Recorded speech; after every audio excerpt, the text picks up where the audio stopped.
know when you're going to start so we can. Okay. All right, you guys, we are here with our dear brother, Jeremy. We have been connecting over the years on Instagram, and y'all know how we get started. So grab your waters and just bring them to your heart. We're just going to drop in here and just start to breathe all the air out of your mouth. And take a deep breath in the nose.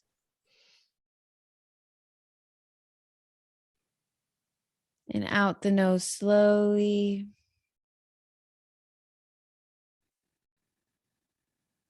And one more deep breath in the nose, just breathing in all of that air into your belly. And out the nose slowly. One more deep breath in the nose, filling up the belly.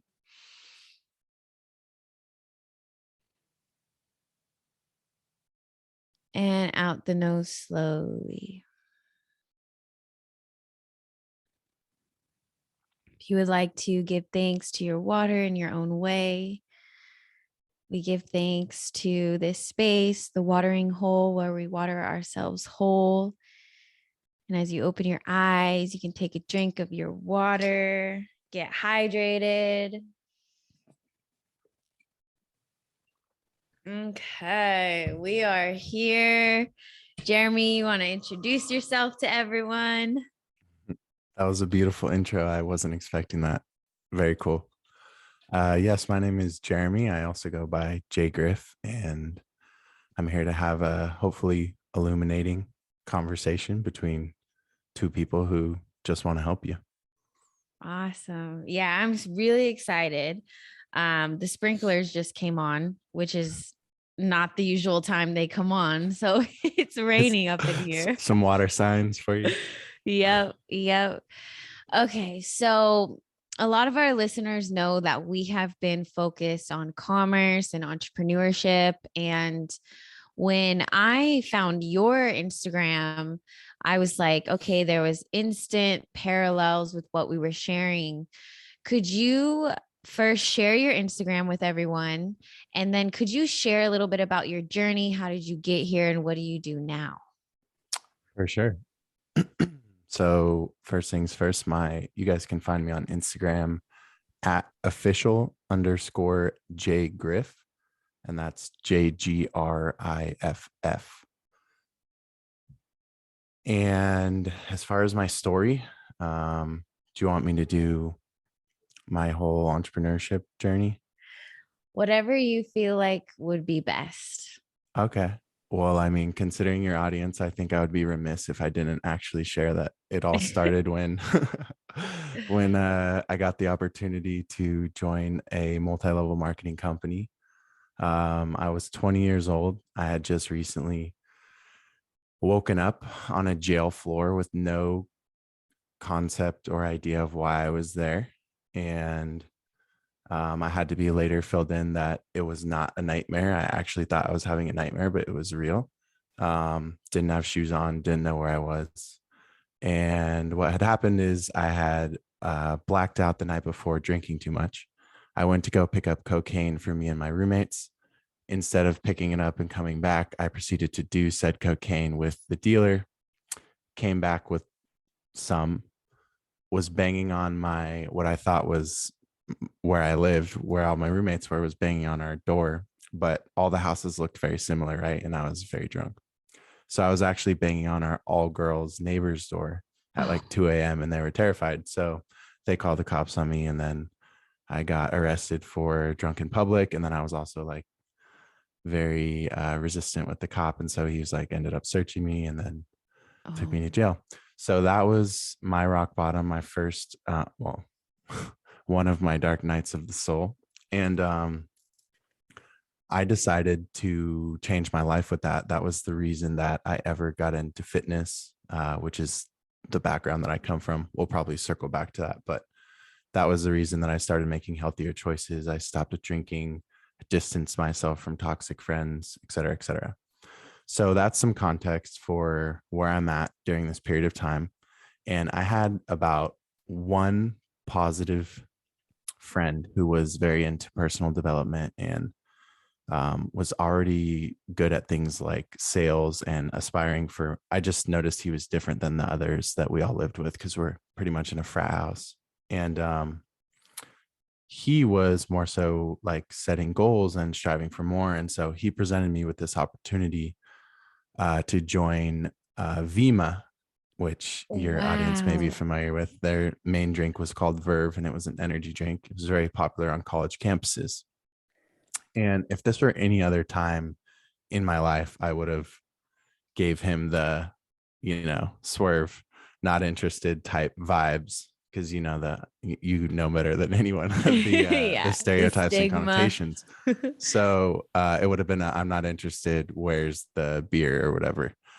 But I had just had a very humbling experience, and I wasn't so arrogant that I didn't realize like, okay, things need to change, even though I was definitely on the wrong path. I was always aware that I wasn't doing what I was supposed to do. So I was open to it, and one thing led to another, and I ended up joining that multi-level marketing company. And while I did not rise to the top ranks like you guys, as wonderful host Jilly has, which is really cool to see, I didn't get the paid for BMW, the paid for Mercedes, all the things that you think the reasons you think you're joining when you're brand Right. new or whatever. But what I did get was an incredible education on Mm. financial literacy and how the 1% literally think 180 degrees different on just about every important topic, not just financially, but just in life. So Wow. So I'm you 20. Yeah, go would ahead. you say that that company gave you really good training on entrepreneurship in general? Because we hear a lot about MLMs, which I'm not particular in an MLM, it's direct sales, but I get what you're saying. Mm-hmm. A lot of people say that about MLMs, that they got like the best training within the shortest amount of time. And it's almost like in these industries of network marketing, you become an entrepreneur faster because you don't have as much overhead, you just invest and then you start building. 100%. Yeah. Mm. So I think it was especially valuable for me because of where I was at in life when I joined. I was a college student.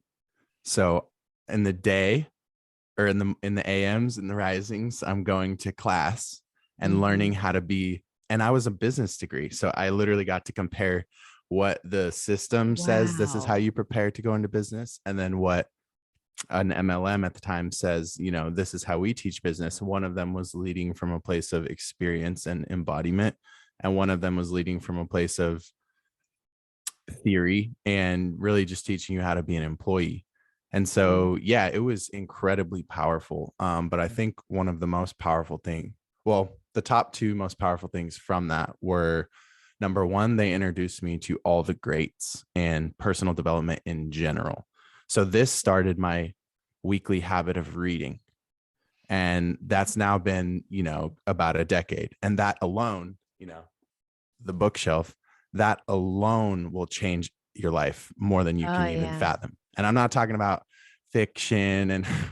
romantic and thrillers. I'm talking Yeah. about personal development, spiritual development, emotional development, and hard skills. So that was huge, introducing me to Robert Kiyosaki, Bob Proctor, Tony Robbins, Les Brown, Zig Ziglar, all the goats. And they think exactly like everyone in who was successful in the MLM did. And so I was like, okay, there's something to this. Like what they're saying, how these people are living is what, people who are further than them are saying the same thing. So something's not adding up, because my parents never said this. My parents never told me this. The church never said this. The school I'm going to definitely doesn't say this. Wow. So it really gave me that contrast, right? So to speed things up just a little bit, that was an invaluable experience, but one that I didn't really sit with for many, many years. It's one of those retrospect things, right? Mm, Like clarity comes in retrospect a lot of the time. So I didn't really know just how much that impacted me, because I walked away from that feeling like a failure, to be honest. Because yeah.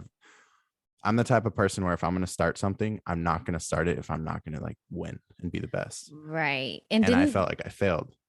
Right. And didn't the company like go under? Yeah, so the Okay. BK Barreco, the CEO, like ended up like getting indicted. Like they were lying about like ingredients that were in it, like Oh, the proprietary formula and everything like that. wow.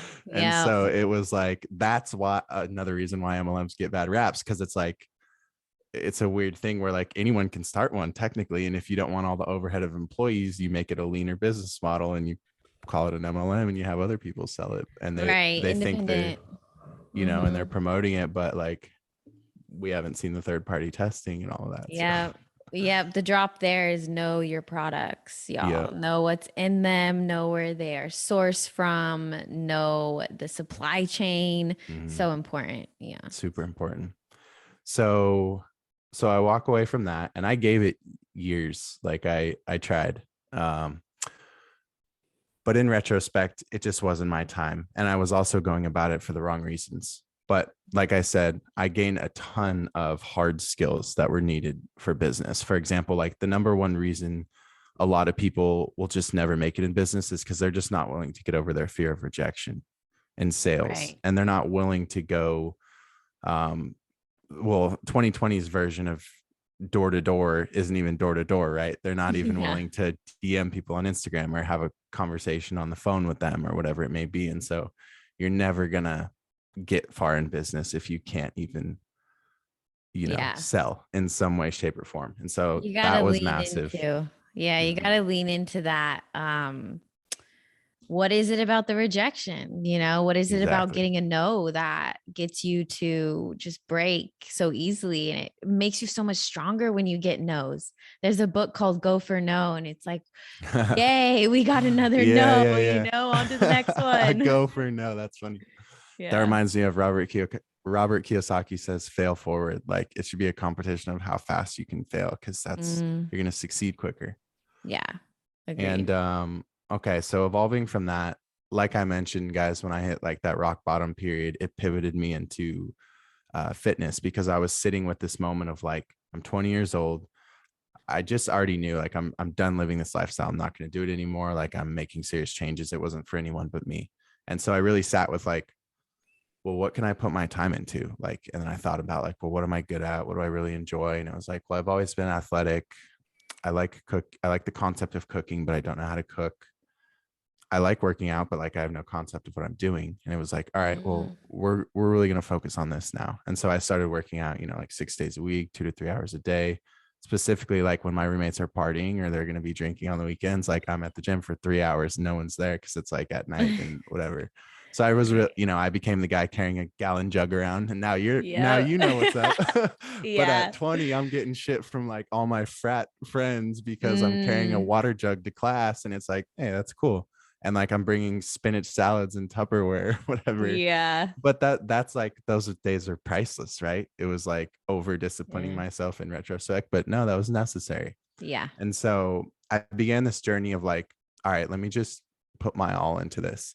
And I had stumbled into this very synchronistic class because I wasn't supposed to get in. It was like the most popular class in the marketing major. It was called sports marketing. Um, Mm, Go figure, because it was like the one that wasn't boring. Like people were like, oh, sports marketing, that sounds kind of interesting. So I didn't make it, but there was like some wait list. I was like third on the wait list, and somehow I got in late. And in that class, our teacher, for whatever reason, at a very liberal university, assigned us a Gary Vaynerchuk book. And I didn't know who the hell Gary Vaynerchuk was. But as you know oh. now, like, why would he do that? Gary's very anti education. I mean, at a simple level, he's pretty like, Yeah. you don't need it. Yeah. So I read this book called Jab, Jab, Jab, Right Hook. And that was one of his books many, many years ago. And it was all about how, so this must have been 2014. It was all Mm, about how social media was going to change the world. and Wow. like specifically how it was going to revolutionize business, advertising, marketing, all the things that he was like an expert in. And for whatever reason, I just had no doubt. I felt like I saw exactly what he saw. I understood it because I was like an early adopter of Instagram, but back when it was like people didn't know what to post, there were no hashtags, there were no Yeah. captions. You posted like a picture of like an orange and you thought it was cool or Yeah. whatever. Food porn. Yeah, like whatever it was. That day in class, I made my Instagram that you now follow.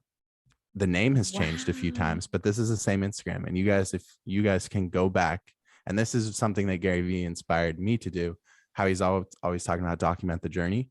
I've never deleted my old stuff. You can go all the way back and you can see my dumbass first posts.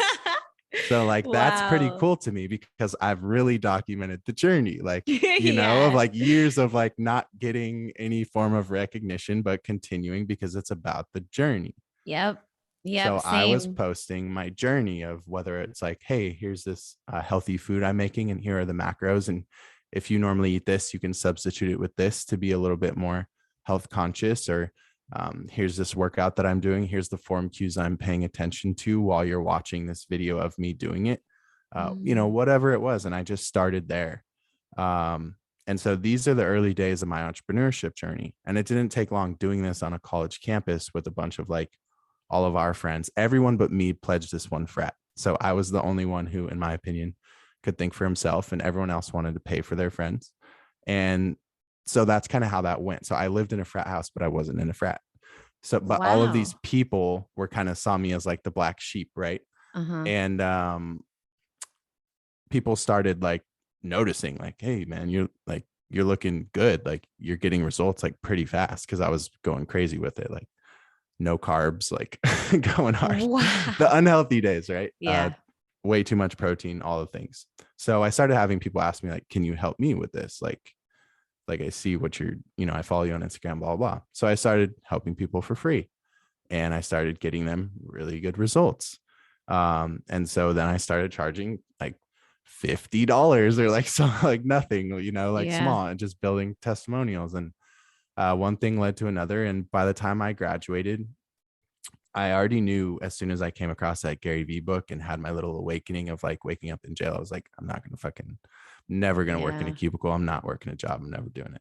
So I graduated. I decided to move back in with my mom, do something that I don't think a lot of people are willing to do or even entertain, right? Like, oh, that's not an option. I can't live Yeah. with my mom. Like, we don't get along, whatever it is. Like, I made the uncomfortable decision, like ego check status, major ego check of like, you Mm. know, whatever came with that.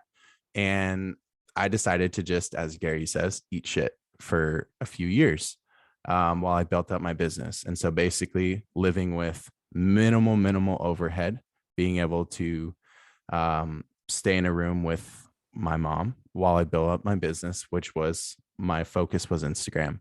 And so I did like personal training stuff on the side while I built the Instagram stuff. Now let's fast forward a little bit, putting in years and years and years of work because it did not happen at all as fast as I wanted to happen, right? I had to build a serious physique and a solid following before I started to make any significant amount, well, any above average amount of online income at that time, you know? Mm-hmm. By the time I did this, now we're at about 2017. I had gone through another spiritual awakening where I had deepened my understanding of like, we aren't this body. I'm not this thing having thoughts all the time.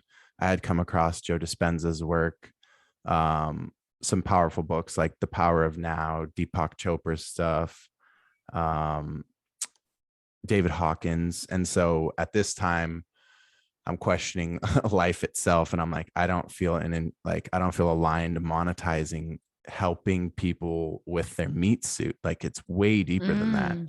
So I had worked like, it seemed so silly at the time. Like there was a lot of resistance there of like ego versus soul, like what they wanted to each do. Because it's like, yo, like you moved back in with your mom. You've been eating shit for years. You're finally at that point where people are saying like you're a successful online coach. Like I had a full client roster and it was Right. like I'm just not happy doing this. And so I basically just announced one day, I don't remember when it was, but it was in 2017.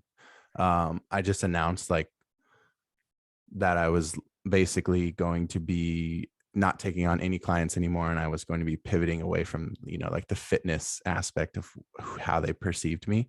And I just sent an email to all of my existing clients, like, hey, I'm happy to like write out the remainder of like any contracts you may have paid upfront, but after those expire, like I won't be continuing this any longer. And anyone on month to month, like I'm going to be transitioning out of fitness. And I basically, this was my intro into the spiritual space. Wow. So 2017, I hired my first high ticket business mentors, paid an enormous amount of money at that time to work with people who were way ahead of me to speed up that growth curve. And also I just had never, up until that point, I hadn't really invested in mentors, like high level. Right. And so I was like, let's do it. I'm all in. And once again, expecting, to be the exception or that case study you see where it's like in, 60 days, blah, blah, blah. Didn't happen. 9 months of no's. I should backtrack a second. So what I hired them for and what they helped me do was, at the time I was a low ticket fitness coach, right? Anyone who knows the fitness model, it's like you need a shitload of clients because most trainers or online coaches are charging 100, 200, 300 a month, maybe. And so you do the math on what you want to make, and you need a lot. So that's what I was coming from. And as soon as I hired these mentors, they were like, we won't work with you if you don't charge at least $3,000 up front. And that was a massive leap for my money mindset, a massive leap. So I had to 10x my prices at least overnight. And being someone who has very strict moral standards, this was like a very hard process for me because I'm not going to put something out that I don't feel like is way more valuable than what I'm charging. So that was the journey for me of like, how do I step into being more, right? Like people always want to focus on earning more, but it's like, you have to be worthy of that. And then the money just flows to you. So that was a really uncomfortable period for me. Yeah, that's so important because so many people in the coaching industry will be like, raise your prices, make high ticketed items. This is how you do it. And yet they're not bringing you back to that internal value of, do you actually feel that you are worth what you are pricing your product services for? And if it doesn't match up, that causes a lot of internal anxiety and fakeness and imposter syndrome, which is just really important to talk about as well, because as you're pricing yourself, there's also the lens of make it realistic so people actually buy it. Yeah. Yes. So it was quite the journey. So they helped me create a new offering, turn it into high ticket format, if you want to call it that. Up until that time, I had no concept of like pre-creating like a packaged offering, like a plug them in here, they go through, the conveyor belt, they pop out here with their desired result. Like all of these concepts of like, you're really selling an experience, kind of like how, Tony Robbins pretty good at teaching that stuff. Like you're selling like where they want to be, Right. like where they want to get to. That's what you're selling. You're not selling a product. You're selling where they want to get to. Which is realistically how we should be sharing offerings. Just share your embodiment, share what what are the results, instead of just getting stuck in the information, right? Like an infomercial. But I was coming from the fitness space, and like, that was one of the things that annoyed me most, is like all we see in the fitness space is like, they're like, what you get. And it's like monthly nutrition plan, weekly check-ins, supplement guide. Like they're selling features. And like, that was one of the big things later in my journey when I ended up turning around to mentor fitness-based entrepreneurs, which we'll probably get to, is like, yo, they're doing it wrong. Do not sell features. Like, no one cares about features. The only reason you value all of the things that you've bought and exchanged value for is because of what you believe it will get you. So just skip all of that and focus on what, like, explaining and communicating to people what this will get them, what the desired result is. And so, yeah, just that's one small lesson of all these lessons that I needed to learn. And it was a very uncomfortable process. Probably the hardest part, back to the rejection, is I had to go through. So up until then, I had designed my business in a very introvert centric way, which was like limiting my growth. And this is like a place in my journey where I had to look in the mirror and be like, you're really comfortable because I didn't do any sales calls. People applied via like form, and then it was an email interaction, and then literally like no communication like that. And that was very much so like an introvert's paradise. Right. But also my goals were way larger than that. And it was like, okay, time to get real. Like, so I had to learn for the first time how to conduct sales calls and how to actually talk to people and all of those things. So it was a very uncomfortable process. And I remember it took 21 no's. And this isn't like you're having a conversation and then they're like, yeah, I might be interested, blah, blah, or them saying, no, I'm not interested. This is like, they've already gone through your full like marketing process. They've been following you. They filled out an application that was very promising, in-depth qualification application. And then you do a full, hour and a half sales consult, just for them to at the end either say, I don't think this is for me, or the even better one is like, I'm all in, like I'll let you know by the end of the night, and then you get ghosted. Yep. So I had to go through 21 of those, and over a 9-month period before I got my first yes. And I'll never forget my first yes, because there's no way to explain it to anyone who hasn't experienced like prolonged, consistent rejection. But when you finally get that thing, you're worth, and what your offering is worth, and someone else finally sees it, it makes it all way more than worth it. Right. So it was cool. I haven't had a single high ticket sale this whole time. And I didn't make my return back on investment like I thought.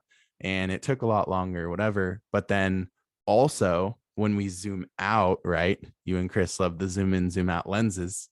So hopefully your audience appreciates it as well. When we zoom out, 9 months to 10x your prices is an extremely fast education. Right. That is like unheard of. Like, if I just say it like that now, it's like, of course you would take that deal. Yeah. Like, in 9 months, you're going to be able to sell this for 10x and actually feel like you're undervaluing it. That's the important part, is like my whole journey. The most important thing to me is that I never sold out, because there's way quicker paths. There's always quicker paths. Cue conspiracy theories about the Illuminati or whatever, right? Yeah. We could always just sell out. If it's just money, if that's all that matters to you, like, you'll just choose the easy route. You'll just scam people, or you'll be less in integrity and whatever. I wasn't willing to do that. So it took longer. It was frustrating. Yeah. I had to really come into my own. But when that finally happened, I had birthed my first high ticket, 100% me creation program, high ticket program. And it was called Mind, Body, Soul Mastery. And it's exactly how it sounds. So I had come from the fitness industry. So I had a lot of perceived expertise there, if you will. And what I did is I carried elements of that over, but I introduced a ton more lifestyle, internal healing, focus on trauma and the subconscious mind. So it became a holistic mind, body, soul program, basically a life transformation program, right? Where it's like, yes, your body's going to change, but that's only going to be a reflection of your internal state. And this wasn't being talked about in the fitness industry. And it became my biggest reason I wanted to leave. And that was what that became. That was the first offering where like things took off. And like, if everything in fitness felt like a struggle, it felt like I was like fighting to prove myself and very like egoic, like got to work harder because I have to prove myself because they're not seeing it. And it just wasn't me. With this, it was like, well, the first time I felt like I had found my own lane. And in 2017, the stuff was starting to get trendy. I don't know like where you guys were at in your journey along that time, but around this time, this is like when like mindfulness, like words like mindfulness and yoga and like meditation became a lot more mainstream. And so like Yeah. mind, body, soul, even like, I remember having that hashtag in my profile, and I would get a ton of followers just from having that hashtag in my profile because people were just searching the word to see like, what does this mean? I keep hearing it. So it Mm-hmm. was one of those right place, right time things, right? Mm-hmm. So that was beautiful. And that led me to eventually, after about 2 years of success with that, um, creating enough success stories of people completely transforming their life, mainly internally, and then the external starting to reflect that. Yeah. Some side effects of that, as you very well know, is like people wake up from, for example, not wanting to work a job anymore, Yeah. realizing like, what the hell am I doing in like most aspects, like maybe wanting to leave the relationship they're in, like all the things, right? Like when you start loving yourself, Yeah. disclaimer, shit's gonna change. Yeah. Yeah. Exactly. The attachments and scams. That's Yeah. where it's at. So I actually was led by a client to just try it out. She's like, just try it. Just like, you'll just do it with me. And if you don't like it, you don't have to do it. And basically what I'm speaking to is she wanted me to kind of like mentor her in like business. She's like, I've seen what you've done Mm. over the years. Like you've like continually pivoted, and each time like you've been successful in your own right and you continue to get better. And I see how you're doing things. You've built an audience, you've built the following. Like I want to learn all these things. And she was a very spiritual client that I had. She was like a Reiki master. And so I really resonated with that aspect. And it was like, okay, like, how am I going to teach like business to someone extremely spiritual? And that was when I really started to sit with that. This is like the early days of like, what is conscious like entrepreneurship? Like, and now it's conscious wealth, right? But it was like, first for me, it was like conscious business. Like, how do we sell in a way that is conscious and in integrity, right? Mm-hmm. Because even the word sales is like, ugh. And Yeah. how do we market in a way that's conscious and in integrity? Yeah. And how do we actually deliver in a way that's in integrity and basically for the highest good Yeah. of all involved? These types of things.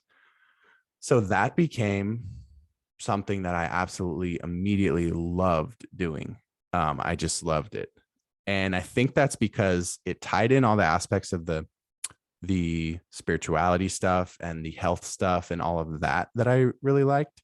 Mm-hmm. But also my origins came from the business side and like commerce. Like I studied it in school for a reason, like because I wanted to learn it. I wanted to be good at it. And then I joined the MLM for a reason. And like those things didn't work out, but like it ended up coming Yeah. full circle to like, okay, like you've been learning about business nonstop for this whole time, right? Because like the reading habit and like continually investing in myself, and then experience is an unparalleled teacher. And Mm-hmm. so it was a beautiful thing to be able to circle back and offer a conscious business mentorship type offering.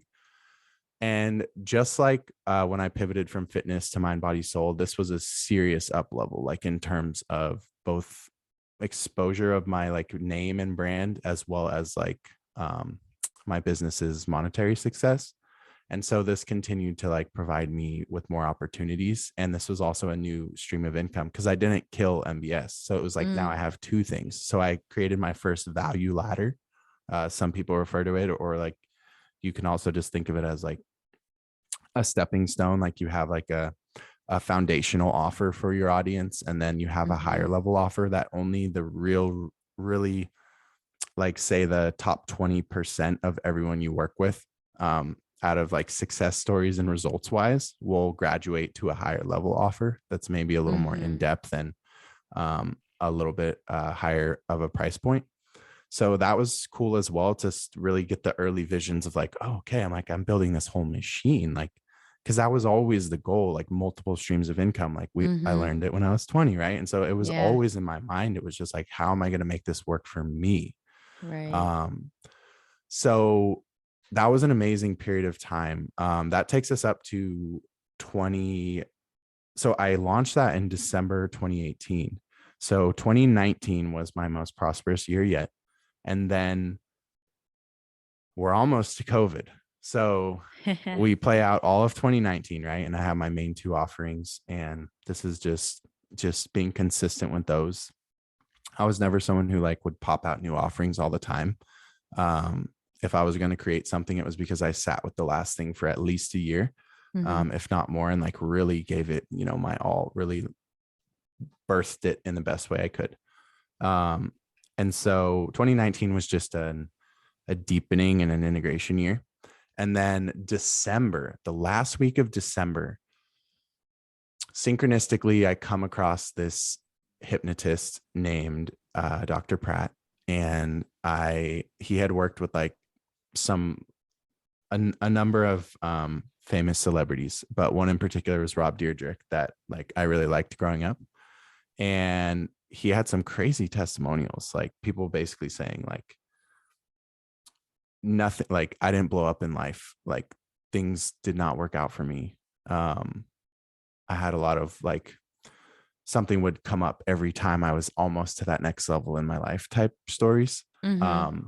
After working with Dr. Pratt, everything changed for me. Like Mm-hmm. doors just started opening up, blah blah blah. And I had always been very very curious about like hypnotists, Mm-hmm. because when I started my reading habit at 20 years old, like that was also paired with like me learning about the law of attraction and watching the movie The Secret, and then learning about the law of manifestation and all the different universal laws. But I was especially always interested in the spiritual side of them. Even when I was reading business books, I always gravitated more towards the woo-woo stuff. Mm-hmm. And I just liked the ethereal realm. And so it always appealed to me. And this seemed like a very synchronistic opportunity to work with this guy. So I reached out to them and I booked a session with him in like I was like, as soon as you're open, like, cause they were closed for New Year's, right? This is literally like Christmas time, like holiday. So people are closed, but I reached out to his assistant, and sure enough, he lived in San Diego. That was another funny synchronicity where it was like, he could have lived anywhere in the world. Like he ended up living like in La Jolla. So I'm like, what? Okay. So I definitely need to pursue this. So they're like, yeah, we can get you in as soon as we open up on like the 2nd. And I was like, perfect. I'm going to be your first client of the year. And I proceeded to work with him for a number of sessions. But the reason that I bring this up at this point in my journey is because whatever the hell he did in our first session or two, he also gave me some homework, right? That I would like throw into my rising routine just to keep things further integrate some of what he had programmed Mm-hmm. or help me release. And in my meditations, I started to get like crazy deep, like deeper, a lot deeper than I had been getting. So I knew things were different at least. And in one of my meditations, I just get like just a complete blast of a download. And I know you know what I mean, because I know you operate like this as well. And it just comes to me, Level Up Collective, like just the name exactly, like fully how it is. And that I was going to create a group. And what's fucking crazy about this is like the best way I know how to describe it is looking back in retrospect. So this happened in January.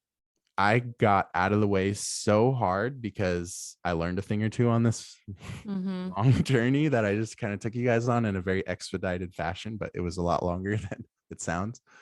I just learned to get out of the way. Mm-hmm. So when this came, from the time it came as a download to the time it was launched was like less than a month. Mm-hmm. And I just was like, all right, I just know that this is it. Like I don't know what I'm doing. I'm just doing it. And we just like started it. And this was oh man, it was launched by the end of January. And then COVID hit in, I don't even remember, but sometime in February, right? That was when Right. like the news really started to focus on this stuff and the cases, blah, blah, blah. So in retrospect, it kind of reminds me of the story of like Noah and the ark. Like oftentimes in life, we get messages, but we ignore them because we've been taught to distrust our intuition. Mm-hmm. But I had been getting messages my whole life and I was tired of ignoring them. And this is obviously just one example. It's not the most meaningful example, but I do think it's crazy looking back in retrospect because like I started this group and I didn't really fully understand why I was starting it. I still had like internal shit to work through to even be able to lead a group in this capacity. I had a lot of fears coming up around that, blah, blah, blah. But after I worked with him, it just like wiped the slate clean and I was ready to, I guess, step into that. And so I just started it, didn't know what I was doing, didn't know what it was going to become. And then COVID happened and the world shut down. And this just so happened to be a digital community Mm-hmm. where like the biggest thing people had taken away from them was community, which is a Right. deep human need. And so it was like, it just still trips me out to think about like the timing of that. And it's not to say like, you know, if I created it after COVID happened, it would be any less successful. It's not that. It's more of just like, that's crazy. Like Mm-hmm. The it just, the timing. way that I just put it up so fast, I didn't know what I was making. I didn't know why I was making it, like, because I wasn't doing it. Like I Yeah. wasn't making it. It Yeah. was just channeled. And then it was completely different from what it is now. But nonetheless, it was like out there. And that is the single offering that connected me with people like you. And if MBS was a stepping stone from fitness and then AE was a stepping stone from MBS, Mm-hmm. this was like a fucking rocket ship quantum leap for like what Right. LUC has done for my life and those around me and what it has allowed me to do in terms of impact at scale is everything I always wanted, but it just took me 9 years to be the person I needed to be worthy of Right. that. Right. Yeah. So that takes us kind of, that's all I do now. We launched it in January 2020. We just hit our 2-year anniversary. And now it is a conscious wealth community where we teach everything from entrepreneurship to tax sheltering to debt discharge to crypto, NFTs, options, all the things. And So it's let been a me beautiful journey.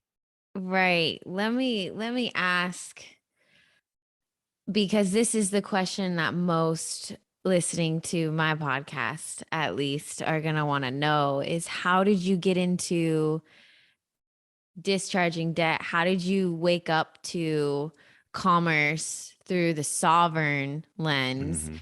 Because something that you talk about a lot is this is what people will teach you about financial literacy, right? And this is really what you're dealing with. And I love it because so many entrepreneurs are not even there in understanding it. So I'm curious of how Yeah. did you wake up to it? And yeah. For sure. I'm glad you asked that because the story that I just told is really like my front facing journey, but my Mm-hmm. back facing journey has been completely unique from that.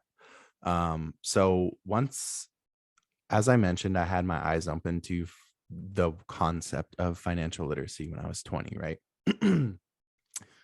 I started reading, you know, books like Money Master the Game, Rich Dad, Poor Dad, Cash Flow Quadrant, all the gems that you post all the time. I love that you give your audience a daily education. You guys don't understand what she's actually doing for you in your subconscious mind, but you know, started reading those things. And one of the beautiful things about books is that you can only meet them where you're at.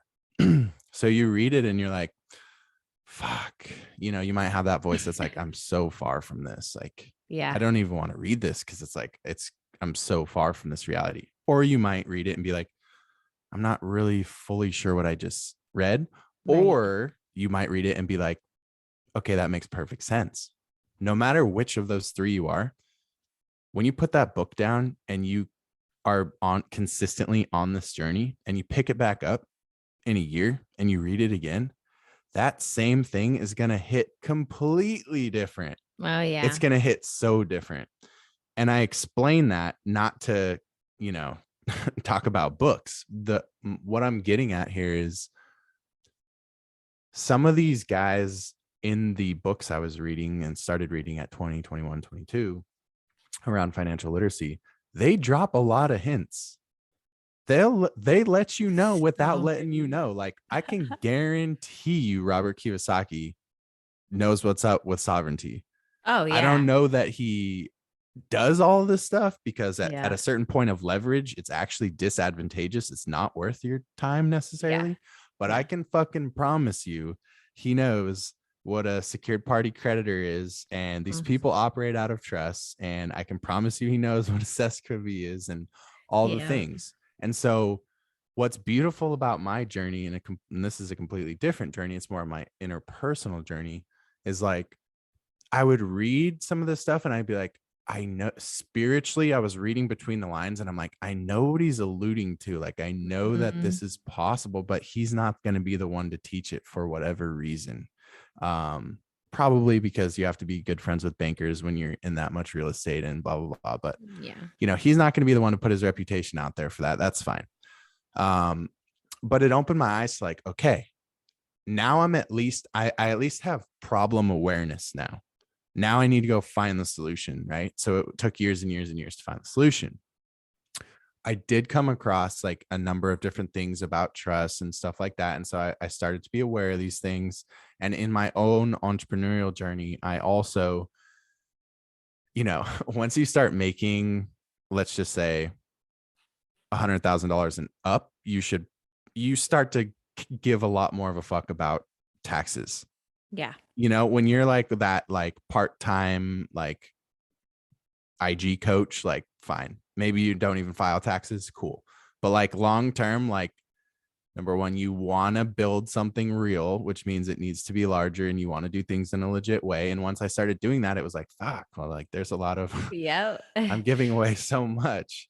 Responsibility. Yes. And so that quickly became a thing of like, all right, let me find the best CPA who like works with people who are a little bit more like entrepreneurial and like knows like the ins and outs of the loopholes. And so I found an agent who worked for the IRS for 15 years, and she kind of worked with like dancers and like entrepreneurs and like people who did like kind of fringe things. Mm. And I was like, legit, like whatever you want me to pay you, I'm happy to pay you. I'll pay you for the certainty. And homegirl was amazing.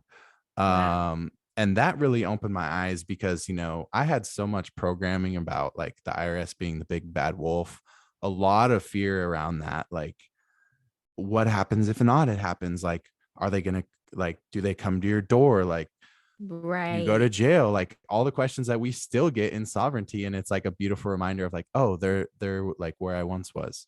And I fully understand why they're there. But yeah, so that was a journey in and of itself. That was another piece to it of like my first time filing taxes. Like I hired her 2 months after I had already filed my return with another person because of how pissed I was at how much he said I owed and I had paid. And Oh. I was like, I'm not going to be able to scale to the levels I'm trying to scale to. Like, he had me paying like basically exactly like what you were set to, like without many deductions, et cetera, et cetera. So I was like, it's not going to fly. I know this isn't the best thing. She got me a huge refund after I had already sent it in. So I was like, all right, I'm sold. Like, whatever you want me to pay you, like, I want you on retainer. So every year I worked with her until I got to a point where I exited the tax system, right? So that'll be a little bit further, but I did want to share that piece because as I'm watching her each year, like I have to send her some, I have to send her all my stuff, blah, blah, blah.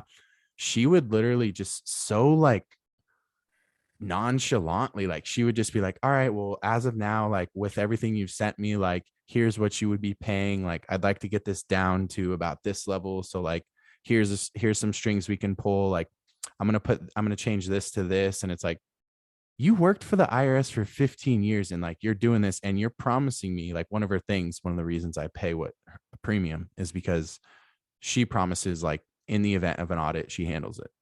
And so Mm. it's like, I will pay for peace of mind all day. So that was super dope for me, right? Because I had a Right. lot of the, like, I don't know. It's just a thing of like, it's just like in Yeah. the sovereignty space, right? It's like Yeah. our own ignorance is when fear comes in. Like Yes. when And you know there, something inside and out, fear isn't there. right. And there's so many loopholes Yeah. in taxes. Yeah. Yeah. So And much so, appreciation to her. yeah. So just seeing how she moved, I was like, wow, like, and you've been doing this how long? And you worked at the IRS for how long? And it's like, you do this for all your clients? Yeah. And they don't get audited? No. And it really shifted my programming of like, I thought like when I was making like 100K, 150K, like I really thought like, oh fuck, like this is a lot of money. Like Mm. they're gonna want their cut of that. You know what I, and it's like Yeah. they don't even fucking bat their fucking eye at that. Like that amount of money doesn't even exist for them. Yeah. You know what I mean? So that was a very interesting part of my journey. And then to go a little bit deeper into the actual explanation of things, the sovereignty. So once 2020 started, that is when I actually got um, a lot deeper into this stuff. And that is when the real journey started for me. So I had understood the tax piece. I had understood like all the loopholes pieces, and I had found a way to basically on multiple six-figure business be paying maybe a few $1,000s a year in taxes, right? Like legally. I had found ways to shelter income, et cetera, et cetera. And that is a level of financial literacy alone that most won't even ever get to. Like before we even get to sovereignty and stuff, it's like Right. you were talking to me before this podcast about like wanting to get into like some of the foundational aspects of like people wanting to skip steps. It's Yeah. like, well, me and you both had to go from like, well, I haven't been an employee. I don't know if you have, but generally the stepping stones are like you have to go from being an employee to being like part-time self-employed to being like full-time self-employed to understanding some of these aspects of like, all right, how does it work when you're a business and you go to pay taxes? Like, what's different about the percentage you have to pay when you're a business owner versus non-business owner? And then even out of that, oh, what? You can write off most of your lifestyle if it's related to your business. Oh, Yeah. wow. I can write off trips that are, as long as I'm working, quote unquote, 50% of the time while I'm on that vacation. Oh, interesting. Oh, any date me and Chris go on as a tax write off because we're business partners. Oh, wow.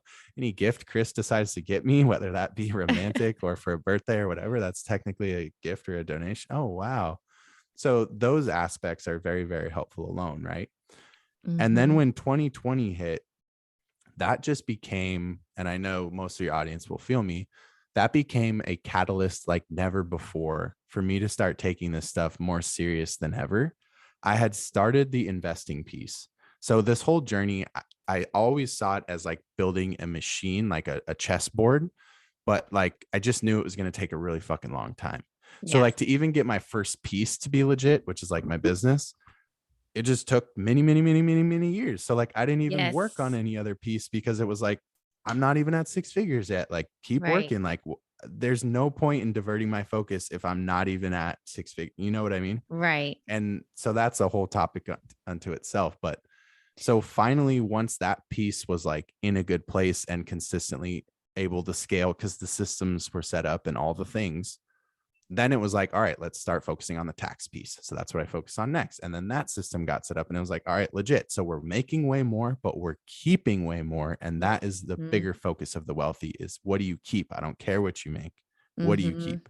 So we checked that off the box. Then it was like, all right, now we're saving a lot more. We got 50K cash under the bed. That's not smart. What should we do with this? Mm-hmm. Let's put, and it started out with the most basic level of it, like let's just put it in the S&P, like blah blah blah. And then like you quickly learn like, oh, okay, like that's not, like I would consider, I look at the S&P like normal investors probably look at bonds. Like I look at it as like so Yeah. safe it's not even worth it, like it's a bank account. Yes. But that was where I started. And then it's like 2020 hit, and I used that as a huge catalyst, and I started investing in all sorts of education. I started learning about different things from corporate veils to crypto to different things with real estate to coming across like Brother Truth and what he was doing and the sovereignty pieces. And so I'm just learning like at a crazy rate in 2020. I'm just focusing a lot of hours a day just on learning, like fully in my I cocoon phase. I love talking to you because you went through the phases of entrepreneurship to where you are now within what, a 9-year incubation phase, which was the same. I'm coming up on 9 years as well since I started my business. And there is such a deep wisdom to going through these steps. I help people get businesses up and running. So when you're talking to people and they have no idea about investing or having a P&L sheet or like anything to do with accounting and how to get these tax write-offs and these loopholes that are there, that's a huge learning curve. And then when you find yourself there, you've delegated, you've duplicated, you've got your systems going, you've reached that cash flow of success, and now you have time freedom. And because you educated yourself on investing, now you reinvested into yourself, which is the smartest thing to do with any of our money because we are our asset, right? So you were like liquidating your asset. Hey. Now streaming on all platforms. Yeah. For sure. Yeah, you just highlighted something extremely, extremely important, which is kind of the macro of what I'm speaking to, which is like doing things in sequence. Like people want to skip steps. Mm-hmm. Like I wasn't in a place to spend 9 hours a day learning. Well, that's an exaggeration, but to spend hours and hours a day learning just on myself, Mm-hmm. because how the hell was I going to pay rent? Right? Like, just to be real with it. Yes. Like Yes. I'm not currently cash flowing. Like, let's put the book down. Let's cash flow. Like, yes. so it's like, where are you at in your journey and honoring that? Yeah. And if you're spending all day on Instagram, it's going to be really hard to not get pulled left, right, up and down based on, what other people want you to believe or where other people are at in their journey. But like, yeah, it's been a really long journey. And like I said, like I am not some like business mogul. Like I did not have like how some people just have that somewhat of an advantage in certain things. Yeah. Like Yeah. maybe I'd say I have that athletically. Like I'm one of those Yeah. people who, like, if I've never played a sport before, I have an advantage over someone who probably has never played a sport before as well. But in business, I'm not that. Right. I You weren't wasn't good at like sales. I was introverted as fuck. yeah, I didn't same. understand marketing. I had a lot of limiting beliefs. Like, Right. just Oh I man. was raised that like, we weren't allowed to use like our air conditioning because it was going to be expensive. Like Mm-hmm. we wouldn't go above the speed limit because it saves gas. Like, just Right. there was like, Right. guys, like if I know it's really annoying when people say this, but if I can do it, you can do it. Like, You mean like you weren't an 8-year-old entrepreneur? Like so many of these nah, entrepreneurs have like nah, child right. experiences, and we're Yeah, just yeah. like, no, no. No. Yeah. And I'm the first person in my family as well to do anything remotely like this. Right. Like I'm definitely not one of those stories where people are like, I'm the first person in my family to go to college. Like, because I don't value college in that way. And I also have people in my lineage who have gone to college, but definitely no one who has ever escaped the poverty cycle. And when I say poverty, that's relative. Like, I'm not saying that my family is like poor. I'm just saying no one has ever graduated to any level of financial literacy. Exactly.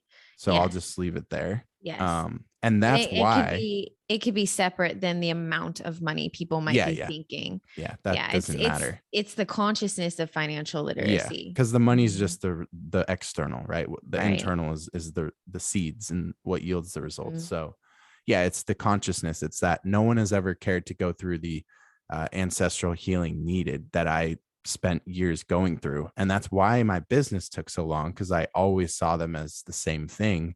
And all of my business problems were just personal problems. Right. They just Yeah. manifest in business. So it It's was like, so all right, let's fucking fun. sit your ass down in a chair and do some Yeah. shadow work and like work. Right. And you're not going to get up until, you can actually forgive your mom and not just say that. All right, now let's focus on your dad. Now let's focus on your relationship with the feminine. Now let's focus on your relationship with money. Now let's focus on your shame and guilt. Like, Yeah. whatever it is, like, brings it let's all focus on up. the people who you think have betrayed you and your And betrayal wounds and it's really everything. interesting because the consciousness that you had coming into finding brother truth or finding the sovereignty information Yeah. was a similar, I will say similar, not exactly the same as me, but similar. And so, yeah, go into the commerce and sovereignty codes. I mean, what did you find out? How did you uncover it? How did you weed through all the scam, quote unquote? Because as soon as you look up the sovereignty process or correcting your status, like you just simple Google search, and there's all of these things about it being a cult. And, Yeah. you're just like, Yeah. oh, what am I getting myself into? Yeah. Yeah. Funny thing about that is that most people look up like how to be a sovereign citizen. And just so you guys Mhm. know, that's an oxymoron. You can't be It a is. citizen and sovereign. So Yeah. that's where you failed before you started. But yeah. So as far as my journey with that, I came across Brother Truth in early 2020, and I joined his group for about 6 months and put in consistent work to try to learn this. And it was just overwhelming. I wasn't in the place that I needed to be in to take this in. Mhm. Or maybe another way of saying it would just be that it just needed more time to integrate and assimilate. It was Mhm. just very different from what I was used to. And also his teaching style just didn't line up with my learning style. And so I wasn't able to take as much as I wanted to away from his teachings. Mhm. However, the way, even like just following him on Instagram and stuff like that, like you learn the foundations of what you need to know. Exactly. As far as like actually like going in there and creating a foreign trust and authenticating, blah, blah, like I didn't do any of those processes. They were Mhm. over my head at the time. But what I gained from that was like, first off, a few friends who were also in the group. And that was invaluable because at the time before that, I didn't have any friends who were into this stuff. And Mm. then a few of those friends kind of that I met in there had already been on that journey. And I was like, oh shit. Like I viewed them like, oh, they're up here. Like, Mhm. like they have they can teach me, even though they were just totally students of the game, like hadn't gotten results, but they at least had been more around this information. They had the dialect at least. See, I was trying to learn the dialect at the same time I was trying to learn the things. Like when you don't know what situs means and you're trying to set up a foreign situs trust, like, no, just stop. Like Mhm. you need to know etymology, and like Yeah. that wasn't Words. taught. Like, so like Right. little things like that where it's like, this is now the place I lead from, like because I've been in that place where new people are just Mhm. like overwhelmed as shit. So it's like always got to start with the words. You got to understand the Uh-huh. definitions of things, and you got to understand where the word came from. Yeah. And then you can start Legalese. to piece together sentences, and you can actually decipher what they're saying, because they never say what you think they're saying. No. So Legalese. Legalese is like it's like a mirage version of language to me. It's like there, it's a great but way it's to say not it. really there. Yeah. It's Yeah, like that's it's exactly it. a optical illusion in a way. And when I started reading the UCCs, I was just like, I couldn't even get past a paragraph because I had to look up every single definition. Yep. And even though it may be frustrating or time consuming because we're so used to reading books, like we're trained to read books super fast, Yeah. we're missing the most important key parts of that and looking up the definition. So get yourselves a Black Laws dictionary and start looking up definitions. Yeah. 100%. I also have this really good book called The Dictionary of Word Origins. And Mm. that one's a fucking gem too, kind of like as a compliment to Black's Law.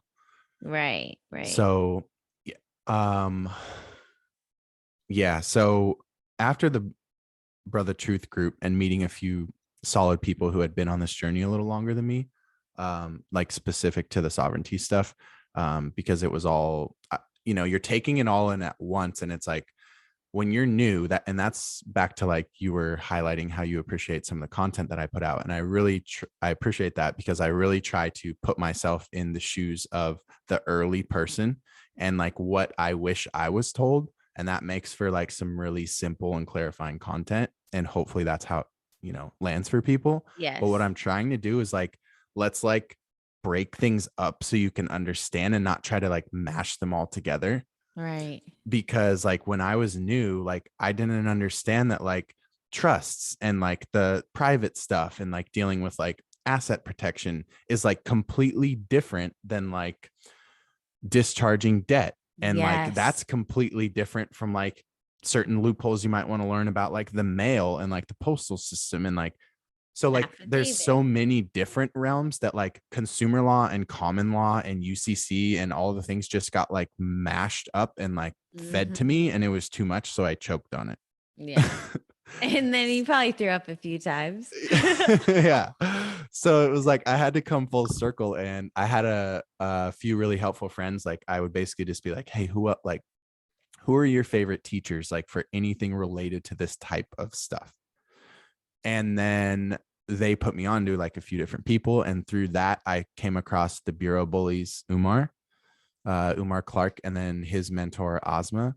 Mhm. And they pretty much focus on the consumer law side.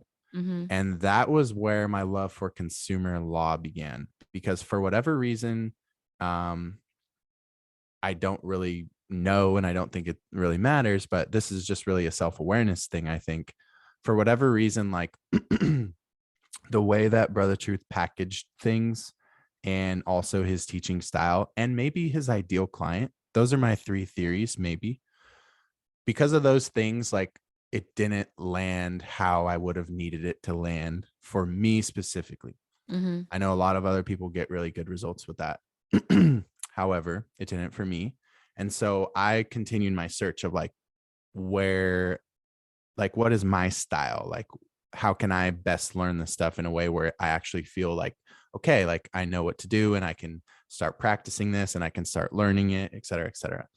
And finding Umar and Ozma and some of their community that they collaborated with, and that they um, that was just kind of in their circles, was a big catalyst for me.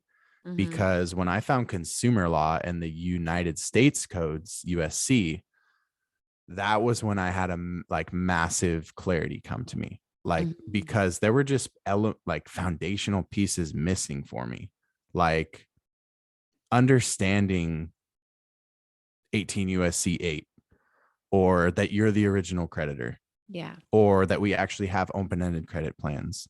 Mhm. Some of those aspects, those went really deep for me. And what Umar did, shout out to Umar, I'll always give him his flowers, is he beautifully connected how all of this was spiritual. And that is what my soul was looking for. Right. A lot of teachers in this space, and I don't need to name names, I don't think that's helpful at all, but a lot of teachers in this space are teaching from an energetic of anger, resentment, and getting back, whether it's for years of oppression, whether it's for something that personally happened to them, whether it's maybe just a chip on the shoulder type attitude that we see a lot in sports or with the masculine. We see a lot of that being taught, right? Like, you know, Yeah. take them for all you can, or whatever it may be. And it's like, yeah, that's cool. Like that's a fun egoic game to play for a little bit, but it's got to be deeper than that, you know? Mhm. And Umar is so, the way he would teach was so humble. Like he didn't want any flowers. He wasn't trying to like get back at any white man. He wasn't trying to do any sort of promote any sort of anger or hostility or division or anything like that. And just to clarify, in me saying this, I'm not saying that others are promoting this. I'm just Mhm. speaking on Umar. He would tie everything in biblically, and he would explain how it was actually spiritual. And that was the missing piece for me, because of like, you can probably relate. Like you said, we have a similar background. Like that's where I come from. So like Yeah. that really clicked for me. And all of a sudden this took on way new meaning for me. Like Right. this wasn't about sheltering my assets anymore. This wasn't about, wait, I can really discharge credit cards or lines of credit or whatever you will. Mm-hmm. It became about a way to take these spiritual practices that I had deepened and deepened and deepened over my journey to entirely new heights and integrate them in the 3D. The Mm-hmm. way I view the sovereignty process is it's a journey to self-mastery, and it's also a way to act out. It's kind of the deepest level of shadow work that you can do. That's been my experience. So like some of your audience, you know, who's like started this stuff or they're new to it or they're at least learning it right now, Mm-hmm. you might be learning it from a lens of like, holy shit, I'm gonna discharge my car next month. Like, hell yeah. And what you don't realize, because you're focusing on the result only, is that you're gonna have all sorts of things come up for you in your own internal world when you go to even attempt doing that. You're going to be met with your deepest fears and insecurities and your relationship to some of these things. Mm-hmm. And that is what has been extremely powerful for me. So powerful that I decided to eventually integrate this stuff into what I was teaching. The lens that I teach from, and like our students joke like that, you know, the LUC is a cult or whatever, because it's often sounds like gospel when we have our calls. But the lens that I teach from is constantly reminding people that it may seem like you're dealing with the thing, the Mm-hmm. car, the mortgage, the credit card, your birth certificate, your whatever it is. You're not. You're dealing with your relationship to the thing, and you're Mm-hmm. dealing with your own self. And so really the way that I look at this whole space, the sovereignty stuff, regardless of what realm of law we're talking about, is it's really just it's a tool for spiritual evolution. Yeah. That's how I like to look at it. I would get bored of it if it were just about like what the come up amount was. Like, it's Right. not about the 3D. And I think a lot of people are stuck on the 3D because we're talking about flashy things, and our Yeah. culture values, I got a free whatever exotic Yeah. car or this mansion, whatever the thing is, you know? Yeah. It's like get back at the system in a way, which is understandable because people are coming from waking up to how the system really works and the dehydration, I call it. And yet, Thirsty. right, they're really thirsty. And the way that I describe it is that we all have our own algorithm Mhm. with the system.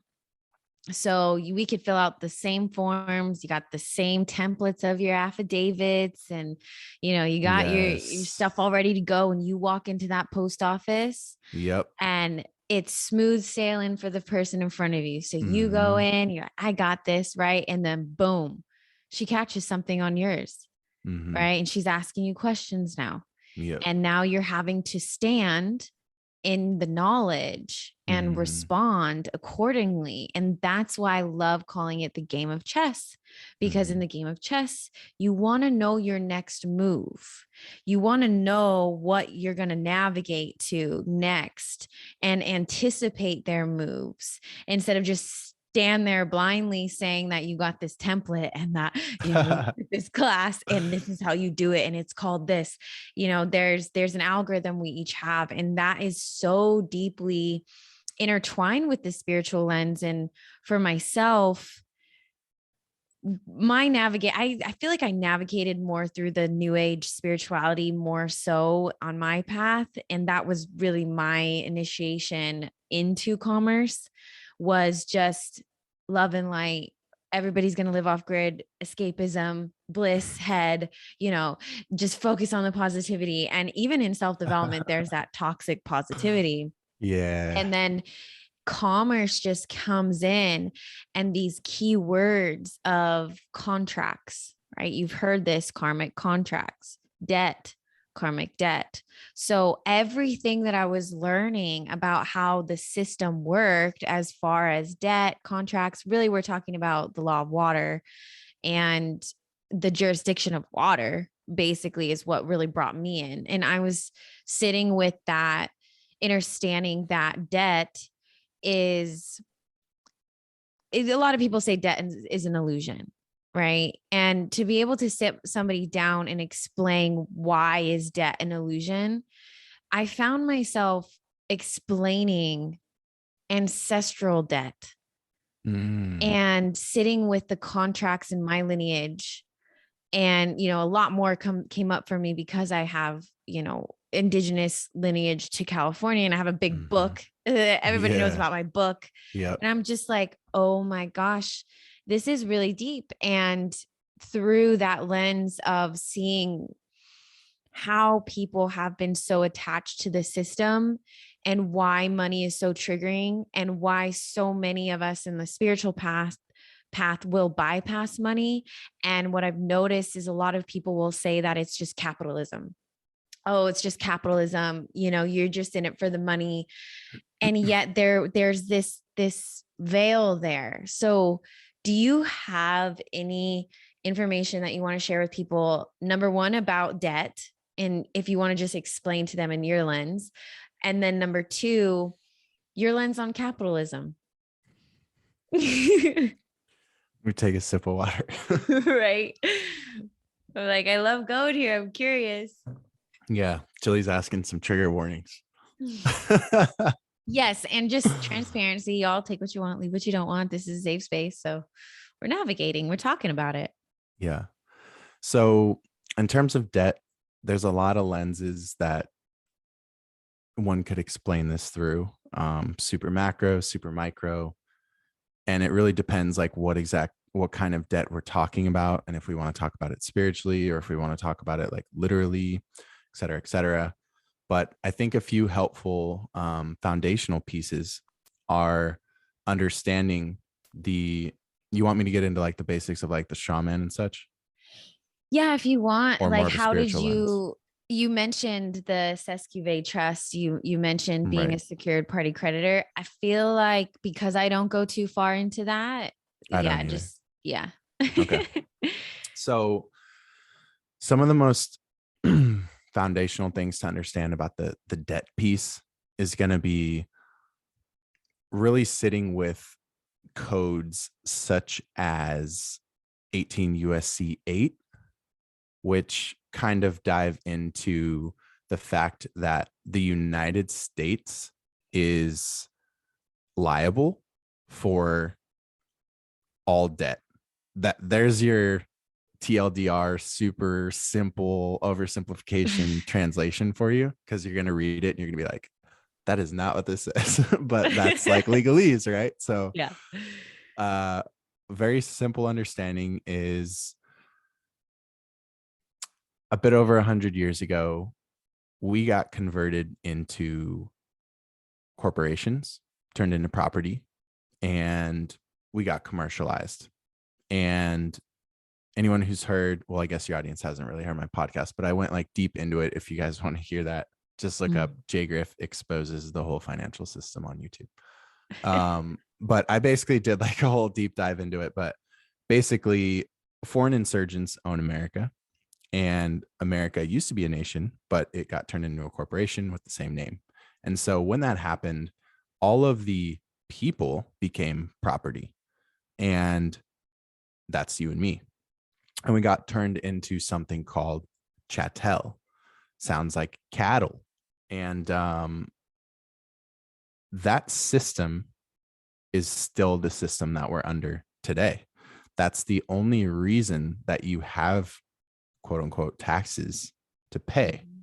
And so almost any of our monetary quote unquote problems that we think we have, whether it's credit card debt, student loan debt, mortgages, excessive taxes, blah, blah, blah. Like all of these things are only problems of ignorance to the fact that we're being handed a bill for something that we don't owe in a literal sense. And the more clarifying way to say this is, when we got turned into property, we got turned into corporations.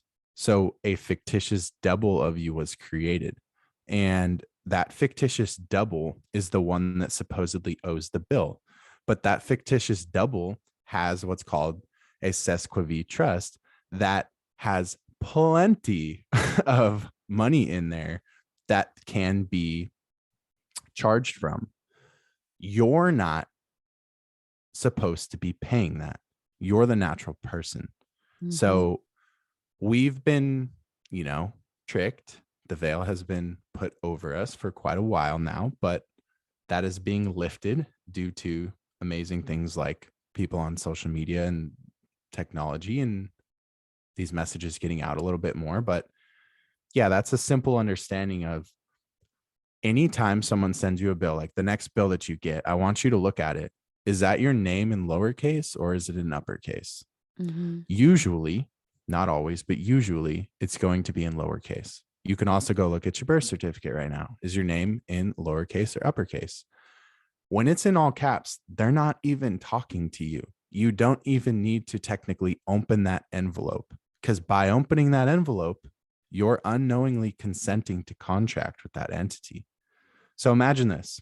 If your name is Joe and your straw man's name, or I won't even go there yet. If your name is Joe and you get mail that says Sally owes a bill, you would never pay that. But because they've made the name extremely similar to yours, you don't catch it. And you genuinely have let them convince you that you're liable for that bill, but you're not. It's just a sleight of Transferred. hand. Just Yeah. like when the United States, lowercase, the actual republic, was exchanged, or I should say duplicated, because it didn't die. It just, new ones were added on, and turned into the all caps United States Inc. Right. Mm-hmm. And you can look these things up on Dun and Bradstreet. Any entrepreneur knows about that. You type in EINs or names and you can look up corporations. And so the same way, they kept the same name, and it sounds very, it's just a very sleight of hand type trick, right? Right. It's So, like a transfer of liability. mhm. We're transferring that over. And so when they're sending us these things, or like you want to go look at your mortgage title or your car title or whatever, go look at it. It's going to be in all caps. That's not you. Mm-hmm. Actually, something interesting to learn when you go a little bit deeper is that humans can never actually own anything. Only corporations can. And that's why we want to get out of the operating as a straw man and we Mm-hmm. want to get over to the private side, which is a little bit deeper. But Mm-hmm. even when you're a person trying to interact in the public or interact in commerce or commercial affairs, you're going to unknowingly take liability for your straw man, because you as a, like, blood and flesh can't really do business with them. They Mm-hmm. want to convert you into a corporation. So they're just going to assume, oh, okay, you're the corporation. We'll interact with that. We'll do commerce with that. And if you don't, without the education and understanding of how to stop operating in that dynamic and put ourselves over to something such as a private trust where we can operate as trustee or beneficiary of that, that's where most of our financial quote unquote woes come from. Right. And something to weave in here is, as you mentioned, around 100 years ago. And when you're looking up, let's just say you're in the United States, as most of our listeners are, yet if you are in another country, you probably have a very similar system. Yeah. It's pretty Small universal. differences, but yeah. Right. David Straight is a great person to listen to if you're looking into going into Yep. law a little bit more. And when the Federal Reserve Act of 1913, when I really started understanding Game what changer. happened to our monetary system, it came down to knowing, right, gold backed the gold standard, when we went off of the gold standard, and all of a sudden we have this Federal Reserve, 1933 and then right? 1971. 1933. Yeah. And in 1933 is when we went off the gold standard. So you got to be able to look up dates and see these correlations. And then once you get into fractional reserve banking, you'll be able to see how they've created this out of thin air, money out of thin air, with there's no value behind it. And that relating to the problems that we are going through today. And I know you share your lens a little bit about where you think we're going before you get into that. So there's this innate feeling that I feel that a lot of us who are deeply in tune can feel, that money isn't okay, that there is something deeply incorrect about money. And do you mean like having money? Using money, having money, being rich, like that type of thing? I feel like having it's more of the utilization of the tool of money. Oh, okay. So I see. And I sense that in myself, and when I went through something similar. Yeah, I talk to a lot of people that I can feel the same, and so that sensing can swing us to the other side of the pendulum and say we don't want any part of this at all, and because we can sense it. And yet that was my aha moment, is this is what I've been sensing. Now that I can understand and overstand commerce and what's going on with these birth certificates and the debt, I'm like, this is what I've been sensing the whole time. And now I get to play. And that's where it gets really, really interesting to learn how different people play the game, like yourself. So yes, would you like to share anything else on debt as we go into transition to the next subject? I think it's really powerful that you brought up the fractional reserve banking part. And I think that that's more of a literal addition that hopefully people don't let go over their heads. For those of you who don't know what that is, I highly suggest looking into it. But, this ties into like the deeper levels of like where we put our money and like what we're told to do with our money versus what they're doing with our money. And it's like, just for a very simple overview, when you put $1 in a savings account, they're allowed to go invest 10. Yep. So they're literally giving, it's like when your parents tell you don't do that, but you see them doing it. They're giving you rules that they don't follow. And that's just, true on many levels. So it's probably not surprising, but it's a very, very interesting thing to understand, because it does end up tying into the debt aspect of like, not only is in a like a legal and a lawful sense debt not real, but also when you start to look at the fact that like any time that the major corporations or the government itself are in debt, they just raise their hand and wave down their business partner, the Fed, which is a private company. And they have the Fed just turn on the money printer and bail them out. So debt isn't real for them. Right. They just continue to print and print and print. And then the hidden tax of inflation gets put on you, because politically raising taxes isn't usually a good viable option. It usually leads to revolution and civil war. So they've just been stealing buying power from us slowly since 1913. And the last time I checked, we were at either, go check me on this, but we've lost either 32 or 34 times what the dollar was worth in 1913. So our buying power is 1/32 or 1/34, somewhere around there. Wow. And it's so interesting how actually, if you guys want to go into this a little bit more specifically, The Secrets of Money on YouTube, great series, watch all 10. They go into fractional reserve banking on the 4th video, on the 4th episode. And it's really important to understand that, because we're experiencing it right now with inflation, and everybody's talking about it. And, what's funny is that I really was feeling like, okay, I want to look back and I want to see what happened at the last, what do you call it? The recession, the bubble popping, what happened last time these things happened in history. Yeah. In 08, I call it liquidate 08 because they went bankrupt. They did. Yeah. And I watched that movie, The Big Short. I have another good one for you to watch if you liked that. Really? Yes, Yeah. please. And it's so interesting at the end, they were talking about what are these characters doing now in life? And one of Mm. them, the only investments he makes is in water. I was like, are you serious right now? You're loving that. You got Yeah, to what was send him the your other song. movie you recommend? Yeah, so I also recommend a movie called Margin Call. And for those of you who aren't investors, a margin call is when you're trading on debt. Imagine that. When you're trading on money that's not yours, because yes, our financial system, part of the reason that we have cascading sell-offs sometimes and recessions is just because everyone got too greedy on money that wasn't theirs. And when margin calls come due, the brokerages go, yo, your position dipped below this health level, this level of liquidity.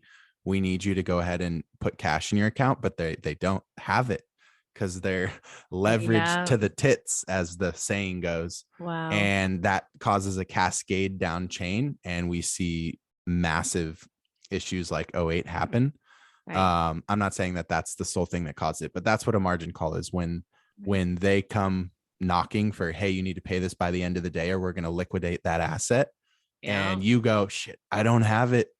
And they go, that's cool. We actually control your asset. So we're just going to Yep. take repossession of it because it's on our brokerage. So it's just like how people think they own houses and cars, but then the government actually owns it. And if you don't believe me, just Uh-huh. don't pay it.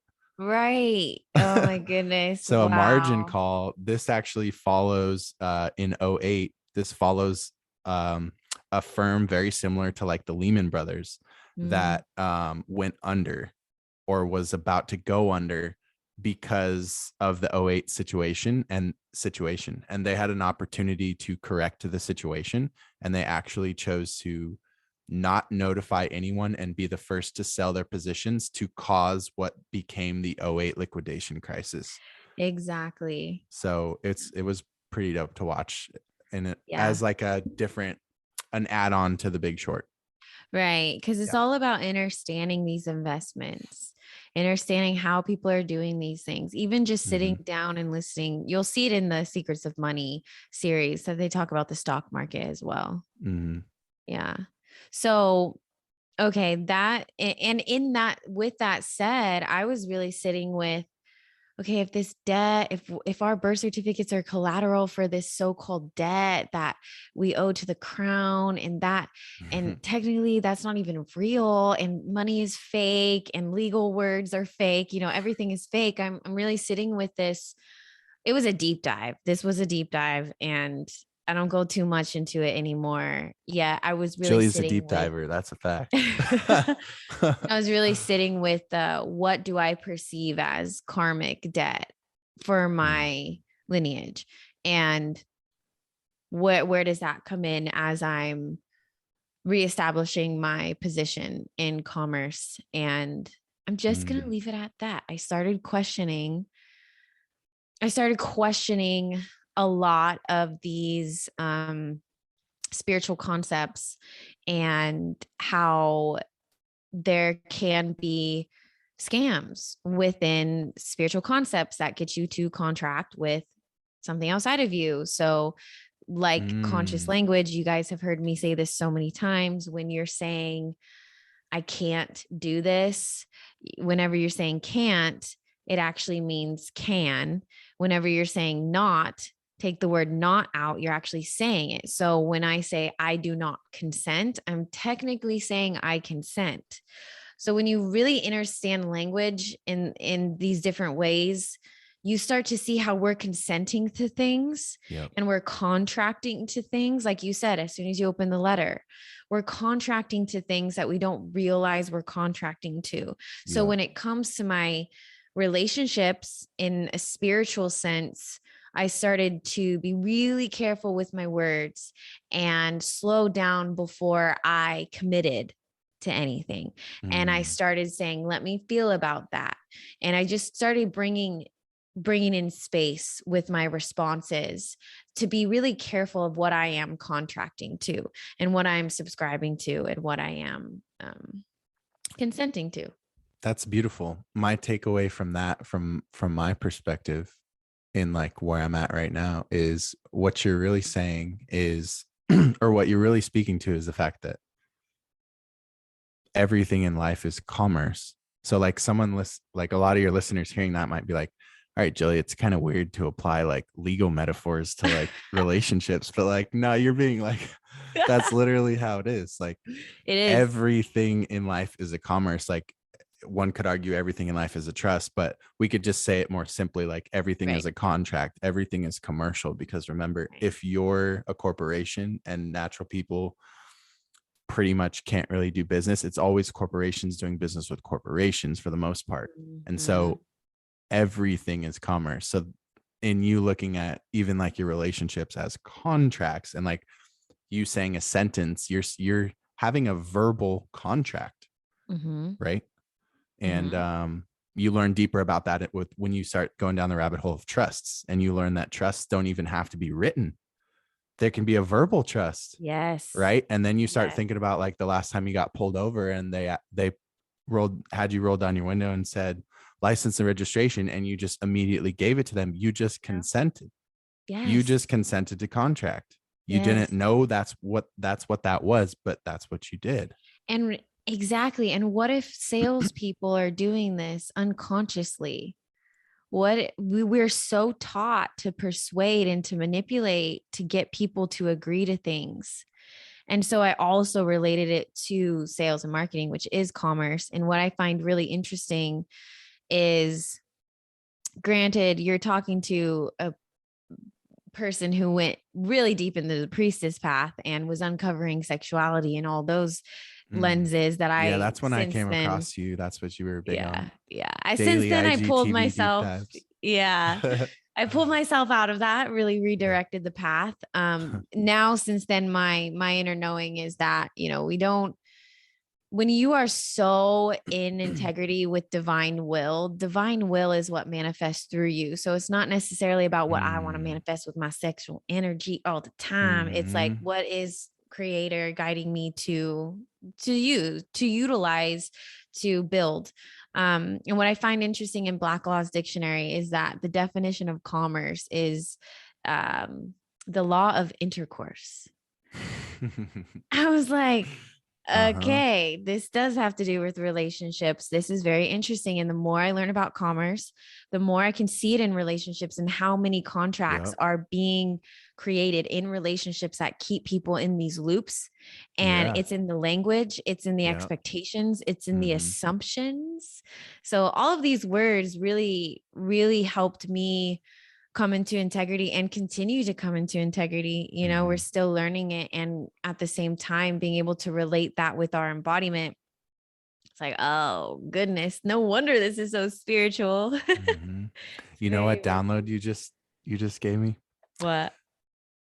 As soon as you started speaking to how relationships are actually like highly contractual, marriage popped into my head, and then I thought about, Oh, well, we hear all the time like what are the divorce rates? And it was like, well, hold on. Like oh my goodness. maybe there's maybe there's Oh something to my be said goodness. about that. Like It's divorce rates are higher than the rates of those who stay together, and it's like, well, what's the nature of that contract? Was it right. doomed from the beginning because you put the state in between you and your union? Yes, That's deep. exactly. And it's also when it comes to having a child and putting the state between you and your Yep. child. I mean, the Mm-hmm. state completely, the family unit is so important to talk about. Mm-hmm. The state politics, even conversations about money now, has completely split apart family units. Yep. And this work for us, I feel, especially having community, is bringing the family units back within the tribe, within the communities. Yep. Um, so yeah, that was a good drop. Um, what was the second thing I was going to have you go over? The first one was debt. You were asking about capitalism. Yes, there we go. So can you give me a little more clarity on like what direction, or like Yes. what comes to mind, and why are you asking that, so I can not Yes. rant? First layer would be entrepreneurship. A lot of lenses that capitalism, there's a lot of talk Like the about limiting beliefs. politics. Yeah. And well, our lens of limiting beliefs, right? Okay. And Yeah. yet talking about those, um, that the programming goes really deep when it comes to victimization of a population. Hmm. And once the victimization of a population is there, what happens? The government comes in to the rescue. Oh, all of a sudden we have Mm, war, right? yeah. So, my curiosity is while we're talking about commerce and the commercial system, I do listen to so many Indigenous brothers and sisters lenses, and I listen to opposing lenses. And one of Hmm. the opposing lenses of sovereignty is that it's all about capitalism and just getting money. And it's just another way. Like I've seen people bash. Oh, I haven't heard that. Yeah, I've seen people bash the sovereignty process of authentication, Yeah. even with a lot of the tribal IDs, because Yep. technically you're claiming that, you have Yeah, we talked a, about that. yeah, yeah. So it's just the lens of capitalism. I'm curious of what your lens is. For sure. Um, mhm. Okay. So few angles. Hopefully I'll remember them all. Mhm. First things first, with the belief that, or the observation some people have had about, for a lot of people or for certain people, it seems to be about money when they're pursuing sovereignty. I agree. I think a lot of people are pursuing this for the wrong reasons. But that's just like anything else that gets grouped. Like Mhm. any sort of extremists in a belief system make the whole belief system look bad, or any Mhm. sort of outlier in any law of large numbers makes the whole thing, whatever it is, look bad, right? And Right. so I think there's that a little bit going on Generalizing. of, um I've observed a lot of it too. I mean, I even brought it up a little bit earlier, where like I do see that a lot of people are treating this as a come up, and it's Mhm. like I don't I don't judge that. All I make sure to do is clarify when I show up, both in my communities as well as publicly, that we're not doing the same thing. That's, I feel like, worth clarifying. So Mhm. like the way in which, for example, your building, anyone with half an eyeball can see that your intentions are very far from just trying to make a quick buck. I mean, you see very, very few people, for example, ever even speaking on the ancestral aspects, the Mm. land aspects. Even even for myself, you've been a very eye-opening friend to have, because you introduce different lenses that maybe I haven't even thought of before, or different perspectives of, whether it be my own privilege or even a separate conversation from that, just certain aspects of like responsibility that we have or whatever it may be. And it's like, I mean, anyone who wants to paint anyone in a certain way can, but my point is just that I think discernment is very, very crucial. It's Mhm. probably the word I use most when I'm teaching, because I think that everything in life seems to come back to discernment. That's been my experience. And, Right. when we're out here, we're learning sovereignty from the student lens. It's very important to recognize that there are those teaching it from a place of, pay me this and this will be your ROI, right? Pay me $1,000 and I'll help you get a $10,000 car, whatever it is. Like, cool. That's very transactional. That's the very that's the very recreation of the same trauma that put us into this place. We were treated Right. transactionally. So it's like, you want to overthrow the transactional based system by being transactional with it. It's like, it's not. Wow. That just like connected so many drops for me. Oh my goodness. Because this is my biggest thing is in sales, I had this drop that was like, you're not doing transactions. And I was like, what? I'm selling somebody a water system. Yes, I'm doing a transaction, right? Mhm. And I sat with that word and realized that most of the business that I had been able to build was based off of networking and building relationships instead of just going to somebody who that happens in Orange County all the time. You go to a networking event and they only want to talk to you to get something out of you. Yep. And that also can show up in the sovereignty community and how Mhm. there are people that are just looking to get the money and they might not have cash flow even coming in. Mhm. So when you're talking about the intentions and having discernment coming into this, so important to leave space for no longer generalizing all of us into one category. Technically, Yeah. you would be in a different category than I would be in a different category, Mhm.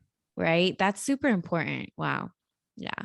Yeah. So that's one of the things that I feel like is most important to understand for starters is just, we have to take back personal responsibility, which means like before you point the finger, realize three are pointing back at you. And the lens through which we vet people or group people together or whatever is very, very important. And so like another good example. So I use Jilly as the first example because I don't want to talk about myself all the time. But like for an example for me, like I have, sovereignty in my bio, and I've made posts like I'm always talking about quote unquote sovereignty. I'm always using the word, and I even made a graphic, what the fuck is sovereignty? And that was like my most saved and shared post ever, I think. And obviously that's a question everyone's on everyone's mind. Obviously, that's what I gathered from that. But I say all that to say I'm constantly saying that and using it. And yet, like, technically, I'm not even teaching real sovereignty. Like, what most people think of as like authenticating your birth certificate and stuff, like, that ain't my lane. The reason I use Mm-hmm. that word, and we've talked about this, but like for your audience, the reason I use that word is because I understand consumer psychology and Mm-hmm. things need to be extremely simple. And another thing I learned along my journey is that you never want to try to convert your community or an audience or humans in general to your way of thinking. You want to Mm-hmm. just speak in their language. You want to speak in their terms. So rather than trying to get you to think that my way of doing things is trendy, right, and adopt it, saying like, come learn non-sovereignty, like, Yeah. right, like rather than that, it's like, okay, Yeah. like everyone's already searching for sovereignty, everyone wants to talk Right. about sovereignty, all the buzzwords. So it's like that is what I speak to, so that we don't have to waste time trying to decide, well, we don't even agree on what this word means, so Mm. what does that even mean? Because you're not ever going to get to a level of comprehension if you don't even know what the word I'm using means. So I use it to keep it simple. But I'm using this as another example where it's like, yeah, like now I'm grouped in the space as well, but like I'm not teaching stuff with the birth certificates. Mm-hmm. Like I'm big, like I'm on the commerce side, like, and you know that, but Yeah. like for your audience, like my main two focuses is like consumer law and then trusts. Because to me, those are the highest, those are the levers with the most leverage. Mm-hmm. They're most worth your time, in my opinion. Yeah, and that also, if anybody is looking into the authentication process with the Yeah, birth you got a certificates, good squad with that. Yeah. yeah, I refer everybody to Dion Mm-hmm. now. So it's DIONNEALIE L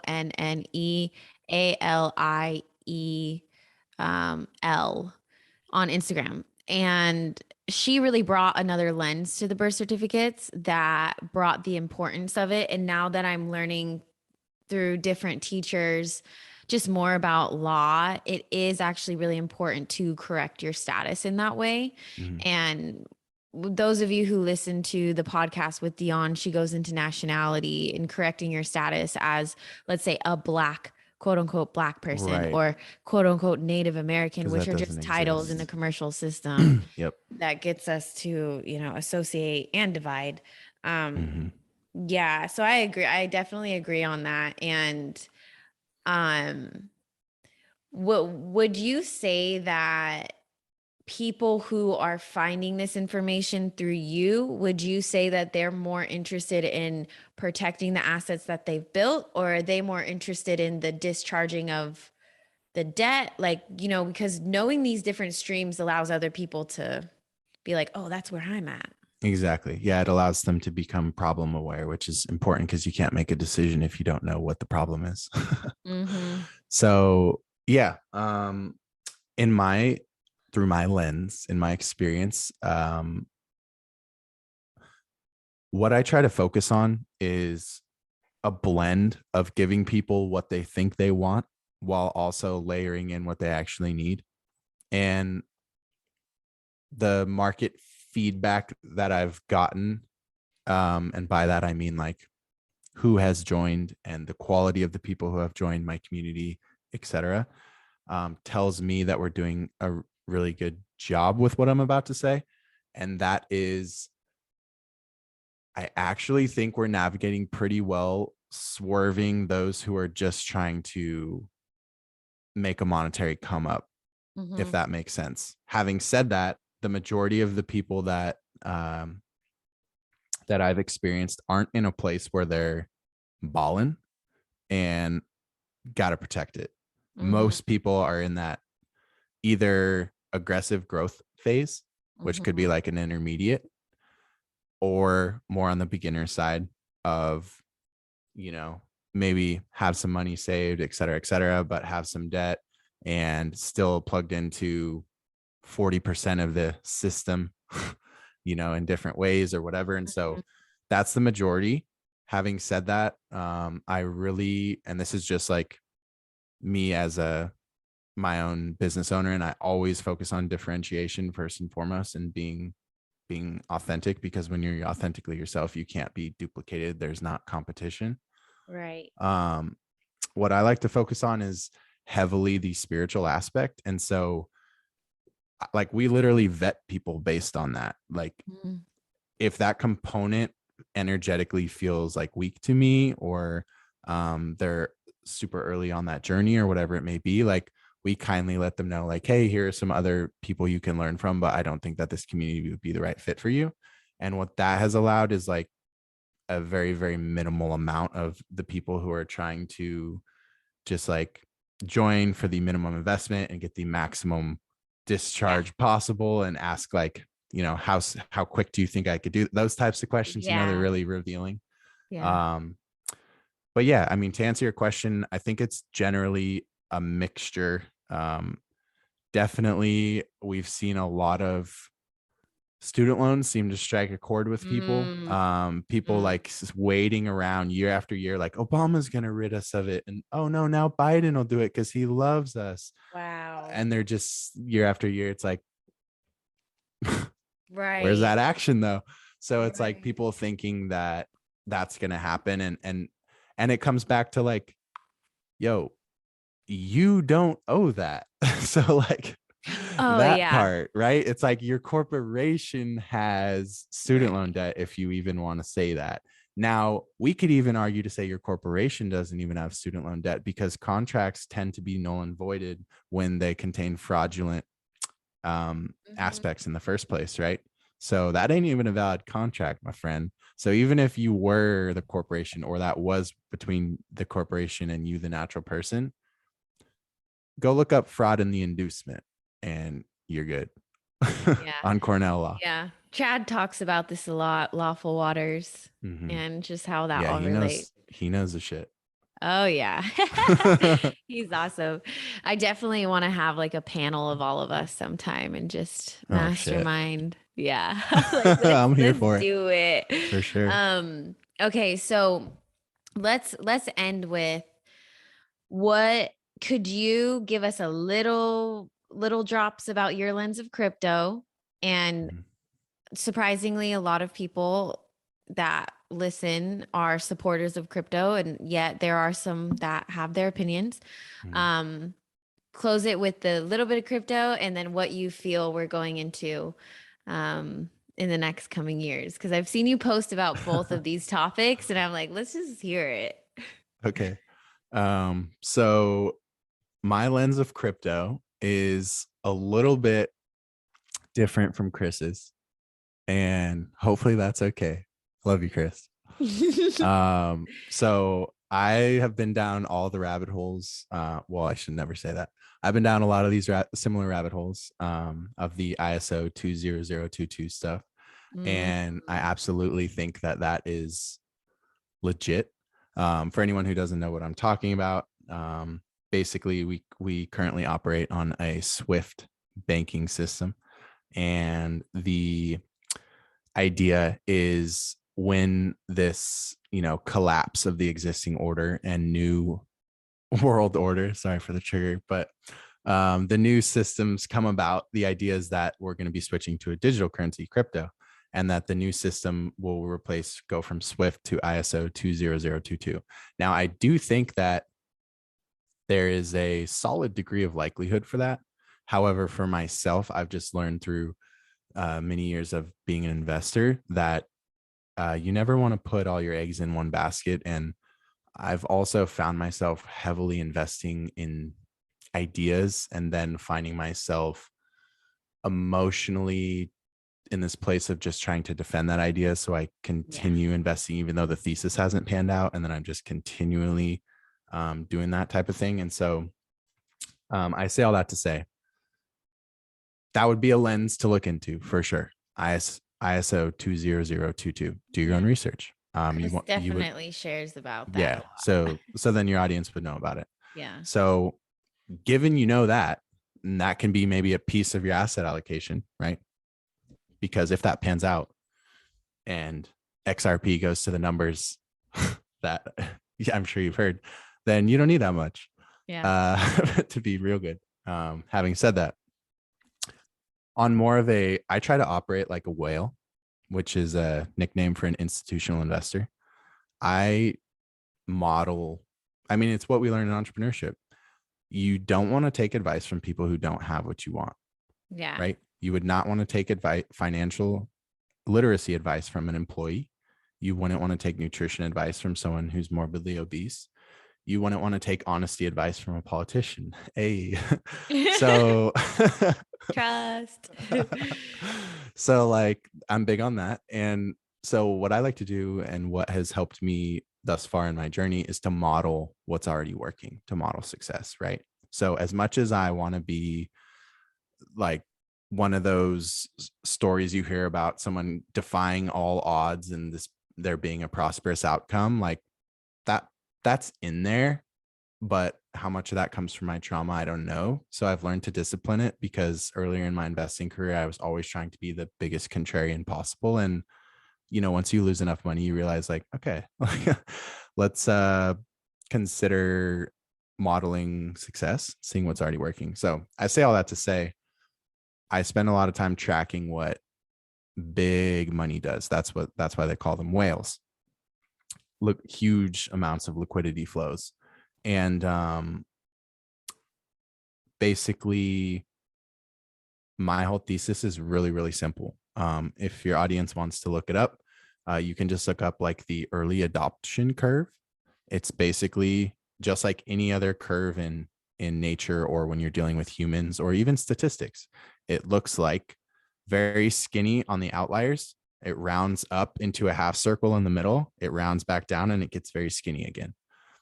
And what that represents is the adoption of anything. We could be talking about a trend. We could be talking about something societal. We could be talking about a virus. We could be talking about an investment. And my whole focus in anything I invest in, not just crypto, is I want to be on the left side wick, the early adopter. I want to be over there, because as they say, a rising tide lifts all boats. And so when if a whale jumped in your pool, what would happen to the water? Right. That would lift you very high in the air if you were a little fish in that pool at that time. And that's a very simple way to invest without needing to overcomplicate things. Now, the difficulty just becomes you need information asymmetry. You need access to information that not everyone has, because if everyone has it, you're not early. It's really simple. Right. Exactly. So that's why I'm saying sometimes I feel like I'm just yelling from the rooftops, like what you're mentioning, when I've been saying guys, I've been telling you this for 18 months. Why did you have to wait for Biden to say it on national television and tell you his plan, which is really surprising. But but he straight up told you we're shifting into a new world order. He said we're ending about an 80 to 100 year cycle. I literally made videos on this months ago, and I said we're exiting a fourth turning. That's what they're called. History repeats themselves. These are large macroeconomic type cycles that repeat, and we're closing one out, and 2020 was just an opportunity to help them transition that. Because if everything's great, you can't just shift a global currency. You can't just uproot how things are being done and flip them on their head if everything's good. You need a crisis. You need to take people's perceived safety from them so they're willing to vote in the way you want them to, or at least comply and consent in the way you that want. victim dynamic that I was Yeah. talking about, victimize, then come in and be the hero. Yeah, exactly. It's very simple. So yeah, my thesis with crypto is heavily focusing on decentralized projects, because to me, the largest use case for crypto is a hedge against corruption. And I don't just mean governmental corruption or government corruption. I mean any corruption.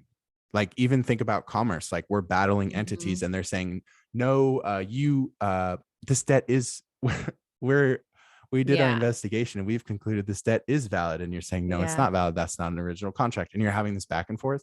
You can't have any of that occur on a transparent blockchain. The point of a blockchain is transparency and trustlessness. And you might say, like, oh, that's dark. Like, the human story is like, we should band together and learn to trust each other. It's like, that's a little bit airy fairy. You want a system that doesn't need trust, where this is a side of technology. And I get this is controversial, but you asked for my lens. Yeah. So like, one of the pros of technology is it can kind of be the intermediary between emotional human, has bias, and in the middle can be a fucking robot. Who's like, I don't give a shit. Like, you're both wrong. Like, just feed me the data. And like, I'm going to put it on the record that you can never, ever delete or manipulate.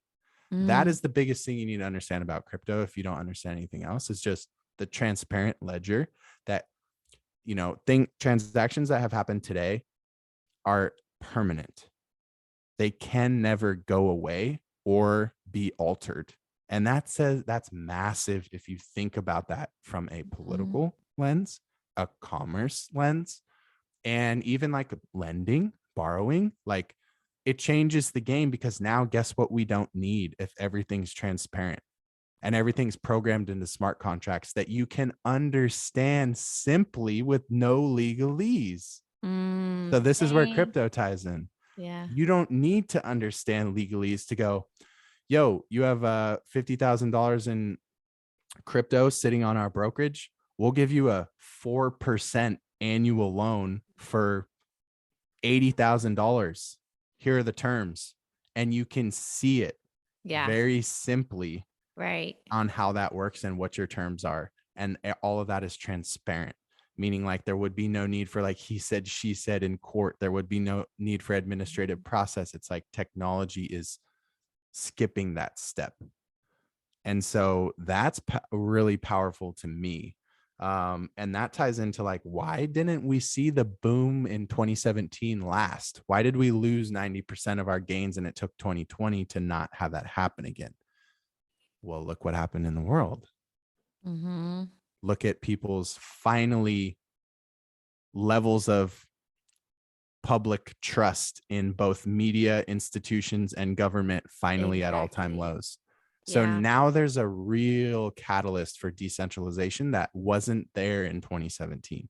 Right. So there's a lot of layers to it, but I think to kind of summarize, the decentralization piece is huge for your audience to understand that it's trustless and then it's transparent, meaning that everyone can see it. It's public. You can look it up if you have the code for it, and it can never be altered or deleted. So it can never be a thing of like, let's cover this up quick. Like it's impossible. So that is dope. And then another thing is understanding that a lot of these stable coins are centralized. A lot of these cryptos are centralized. You're literally thinking you're exiting the system by buying some crypto, but because you didn't fully do your due diligence, It's the same thing. Look at Mm-hmm. what happened in Canada a few weeks ago. They're having their assets seized. If it was on a brokerage centralized, it Yeah. was seized. Yeah. So crypto is our first real opportunity, other than stacking hard metals, precious metals, and things of that nature. It's our first real opportunity for 100% truly owned. And this is Mm-hmm. where it's like, I like that crypto does end up tying into sovereignty. Once you get it off of a centralized brokerage and you move it onto a decentralized cold wallet, that shit is yours. Unless your cold wallet somehow gets hacked, which is like beyond expert level and then some, because it's Yeah. not even connected to the internet. It's like Yeah. they would need to get the code from you. Yeah. Um, Unless that happens, and you can go hide that shit in a vault, like you can do whatever you want with it. Like Right. you really own that. Those stocks you think you own right now, you don't own that. They can Mm-hmm. margin call your ass right now. If you get Mm-hmm. some federal lien or indictment, blah blah blah, they can try to come for that. Like you don't really own that. You don't really own your house. You don't really own your car. You don't even own your shaman. So like Exactly. the only thing you can really own without needing to do any of these sovereignty processes is Yeah. like, start with some crypto. It's Get it it's off of the really centralized exchanges though. Put that shit in a decentralized cold storage wallet. right. Now That you was like really own the first thing you've maybe ever owned in life, and that's a statement right there. and that in commerce when we say own nothing and control everything, Yep. like what I get from this is like we're really controlling our money Correct. again. Yep. And instead of having banks control the currency. Yep. And that's huge. So why I guess enlighten me on what's the narrative of crypto being so uh bad for society? Is it the transhumanism agenda where most people are scared of technology and like saying that, it ties in with the chip with the data? Uh is that it? Like what? I'm just curious of the opposing lenses if you Mhm. know them. Yeah. So I'm only really familiar with two main opposing lenses. The first would be people who have general fear of technological advancement, which is the transhumanism stuff, which is really has everything to do with our relationship or said person's Yes. relationship to technology, and like the stories that they tell themselves and the experiences they've had and the beliefs they harbor Mhm. about technology, and that affects their subjective relationship with technology. And so, that's another unique lens that I teach from and help people navigate through when they join the community, because like I said, like it's a conscious wealth community. So like most people coming in are like your community, like coming from that, like maybe a new age lens or like a very pro-human lens. And Mhm. then they go like, yo, like everything you're teaching is like to invest in tech. Like Yeah. this goes against like what and so it's very much so a process of, you have to find what's true for you. And what I've noticed is that those who are like, now there are going to be some exceptions here, but for the vast majority of what I've experienced, anyone who has those fears about like the transhuman stuff and like is tying it into like why they shouldn't um invest in, for example, something like crypto, just hasn't actually done the research.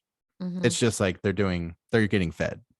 Yeah. Like And you haven't put in 20 hours with yeah, your phone yeah. away over a period of time to actually learn these technologies, who founded them, where did they Mhm. come from, what's their background, what's the roadmap of these projects, looking at like I said, the ledger is transparent. Like where are they going with these things, what has been done on like all the Mhm. things, like you just follow the money, right? Like Chris always Yeah. says it, follow the money. And so Yeah. it's like, that's interesting. Like if we're talking about a project that like, um, I mean, honestly, not to, this is an interesting example. I think Bill Gates invested a shitload in XRP early. So Mm. like if we want to talk about like some sketchy stuff, like I could see how people who are very woke could just see that and be like, Mm-hmm. oh, I'm not investing in XRP. And that's fair enough. Like I won't invest in Microsoft because of that, because of Mr. Billy. Yeah. Yeah. And that's where it's like I have my own rules. Yeah. Like I don't invest in companies that I am positive are not pro-human. Yeah. But there's And a that, difference because crypto literally from a values sense, and like if you really just sit with the spirit of crypto and not from the outside, but you've actually swam in it, gave it a mm-hmm. fair chance, and then you sit with the spirit of those who are dedicating their entire lives, eat, sleep, and breathe to advancing this space, like the devs and the poster people for it, like helping spread the message, and those who are investing massive money into it.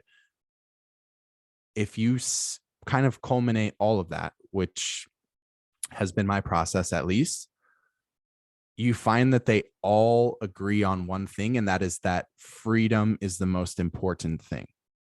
So Mm-hmm. like most people are building, speaking, investing from, VCing from, whatever it may be, from a place of we've lost the way.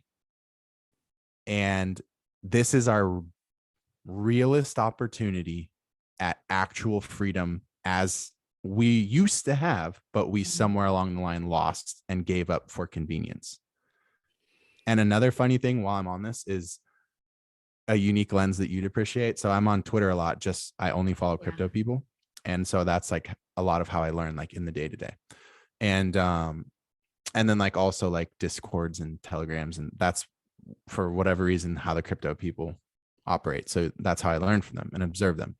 And they love the word sovereignty. They constantly use it. Yeah. So like one of the projects that I'm most bullish on is called Luna. You may have heard of it. Mm-hmm. And the icon's like a moon. And Luna, for like the elevator pitch of like why everyone listening to this should care about it, and you as well if you haven't considered, is Luna's tokenomics are like nothing I've ever seen before. And tokenomics just basically means like what is the underlying mechanism that gives the token its value. Right. So Luna is attached to a decentralized stablecoin called UST, US Terra. And UST is one of the only decentralized stablecoins, meaning that it is not at all centralized. It Right. cannot be taken from you. It did not come from a centralized source. It isn't being tracked. Understand? It's decentralized. It's sovereign. Mm-hmm. And UST, here's the way it relates to Luna. For every UST someone buys, a certain amount of Luna is burned, meaning the supply of all Luna in existence is decreasing every day. So imagine if gold, which has a set amount supposedly, right, Mm-hmm. that we can cultivate out of the earth, imagine if that amount decreased by, I don't know, 0.5% per quarter. Mm-hmm. Would that cause the price to go up or down? It would cause it to go up. Probably a lot. Yeah. So, and then the only other thing you need to understand is if you really understand the stablecoin war and how we have like our options now are like USDC, Tether, and DAI, DAI, Mm. ironic name. All three of those are centralized and have been shown that they're not actually really pegged to something. Hmm. So not only are they being tracked, not only are they being taxed, but they're not actually pegged to something. Luna is pegged to the dollar, and it's also pegged to, or sorry, UST is pegged to the dollar, and it's also pegged to Luna. So I don't want to get too advanced with this stuff, but like it's pretty cool when you start to look into this stuff and understand the tokenomics. And the reason that I brought that up in the first place was just because it reminded me when I started talking about the sovereignty stuff of, so Do Kwon is the, he is an Asian guy that created, he's the main dev that created Luna, like Mm-hmm. beyond smart. I don't know how these people do these things, but he is constantly making like mission type statements in the form of like Twitter posts, in which all he talks about is sovereignty and restoring sovereignty and decentralization and freedom back to people. Like that is the mission. And Luna's not a small coin, just so you guys know. It's not like some weird project you've never heard of. This is like I think it's a top 20 coin. Yeah. This is like it might even be a top 10 It's coin. a good example because essentially you're showing a deeper lens of this is connected to this, and then this is connected to this. Like oftentimes I hear so many talk about one coin or one crypto currency, and there's so much more that goes into it. And there's probably people out there that have an alternate lens, and maybe they can come on my podcast and share. But for the most part, it's just getting all these lenses are so valuable. And I love how you share from your lens and yet give people the resources to do their own research. Right. Because that's what teaching has become for me. I'm like, I ain't teaching you nothing. I'm going to teach you how to do your own research so that you can teach yourself. And that self-study is going to be able to give us the tools to navigate going further as a society and as a community. For me, I'm someone who really appreciates healthy discourse, and I feel like I hardly ever get it because I feel like as a society, we think that we either are arguing or we're getting along. Like there's no, So for me, it's like when I share something, it's from the lens of my inner framework is that of one of, with all the information I've gathered and sat with, here's the best conclusion closest to the truth I've been able to come up with at this point in time. Yes. Here's how I came to it. Look into it so that you can let me know if maybe you found things I missed. Exactly. And through that, it's like, that's how we get better over time. Exactly. Same. So like, there's a lot I don't know, but I'm just letting you know to save people time. That is what I do know. But then there's going to be so much I don't know. Like Ray Dalio has an amazing quote, who runs Bridgewater, which is the hedge fund with the most billions under management. I just posted his video today. Yeah. So he understands macroeconomics and macroeconomic cycles like no one probably alive today. Yes. Yeah. I just posted a video. Oh, I didn't know that. I love it. I love that you know who that is. Just balance, right? So where was I going with this? What was I saying right before that? Teaching people how to be resourceful and teach themselves. Oh, yeah. So Ray Dalio has an incredible quote about, I only know one thing in life, and it's that what I don't know is always way more than what I do know. And my goal on earth is to lessen that gap. That's like, to me, like he's the most successful hedge fund manager ever. He's a billionaire, a multi-billionaire who actually started with nothing. Like this is a family inheritance type situation. Like he just grew it from his skill set with Bridgewater and getting a percentage of what he made his clients. And to have that mindset at like 75, 80, when you're teaching from that place is like, that's fucking dope. And it's like, if he recognizes that he doesn't know hardly anything compared to what he does know, and he's like one of the smartest people. So it's like, that's the lens that I try to operate from. It's just like, we're just trying to find out the truth here. I don't care about being right. Like if I'm wrong, then let me know how I'm wrong so I can be right.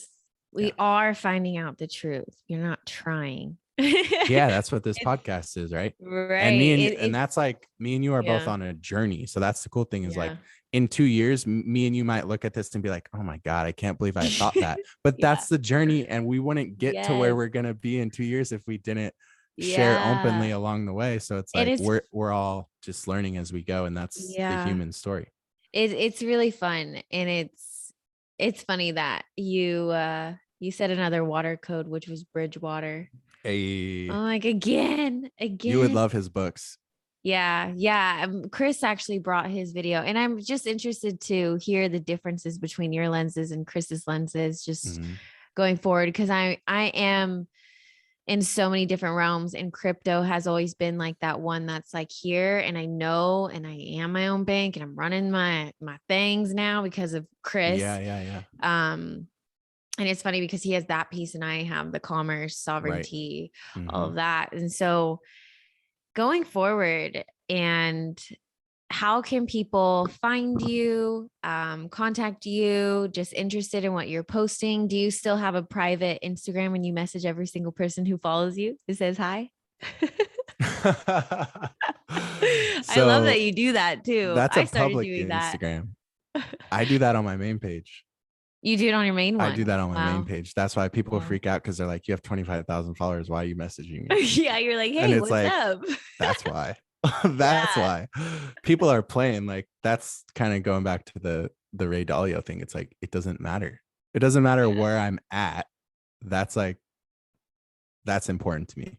Yeah. So anyway, yeah, so my Instagram is at official_J-Griff, as we said in the beginning, 2 F's.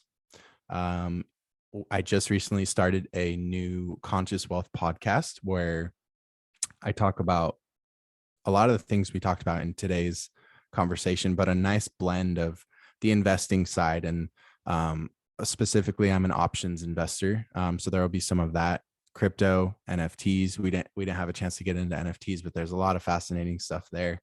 And then as well as the consumer law side, as well as trust law and just the basics of law, the history of the United States and how we're in this situation and all the things. Mhm. So that's a new podcast. It's called the Conscious Wealth Podcast. You can find that on pretty much all outlets. And then I also have a YouTube channel if you want the video format, like, with actual video. I do that as well for pretty much every episode. So you can find Perfect. all of that on jgriff.org as well if you don't want to dig down the rabbit hole of my social media stuff. But Cool. that's pretty much that. I Thank really you. appreciate you having me Yes. Thank and the you for conversation. watering us whole as we hydrate ourselves and uncover all of these different streams. It's been so fun. Thank you. Gratitude and mahalo. Cheers to our navigation of commerce. Cheers. Appreciate you, sister. Yes.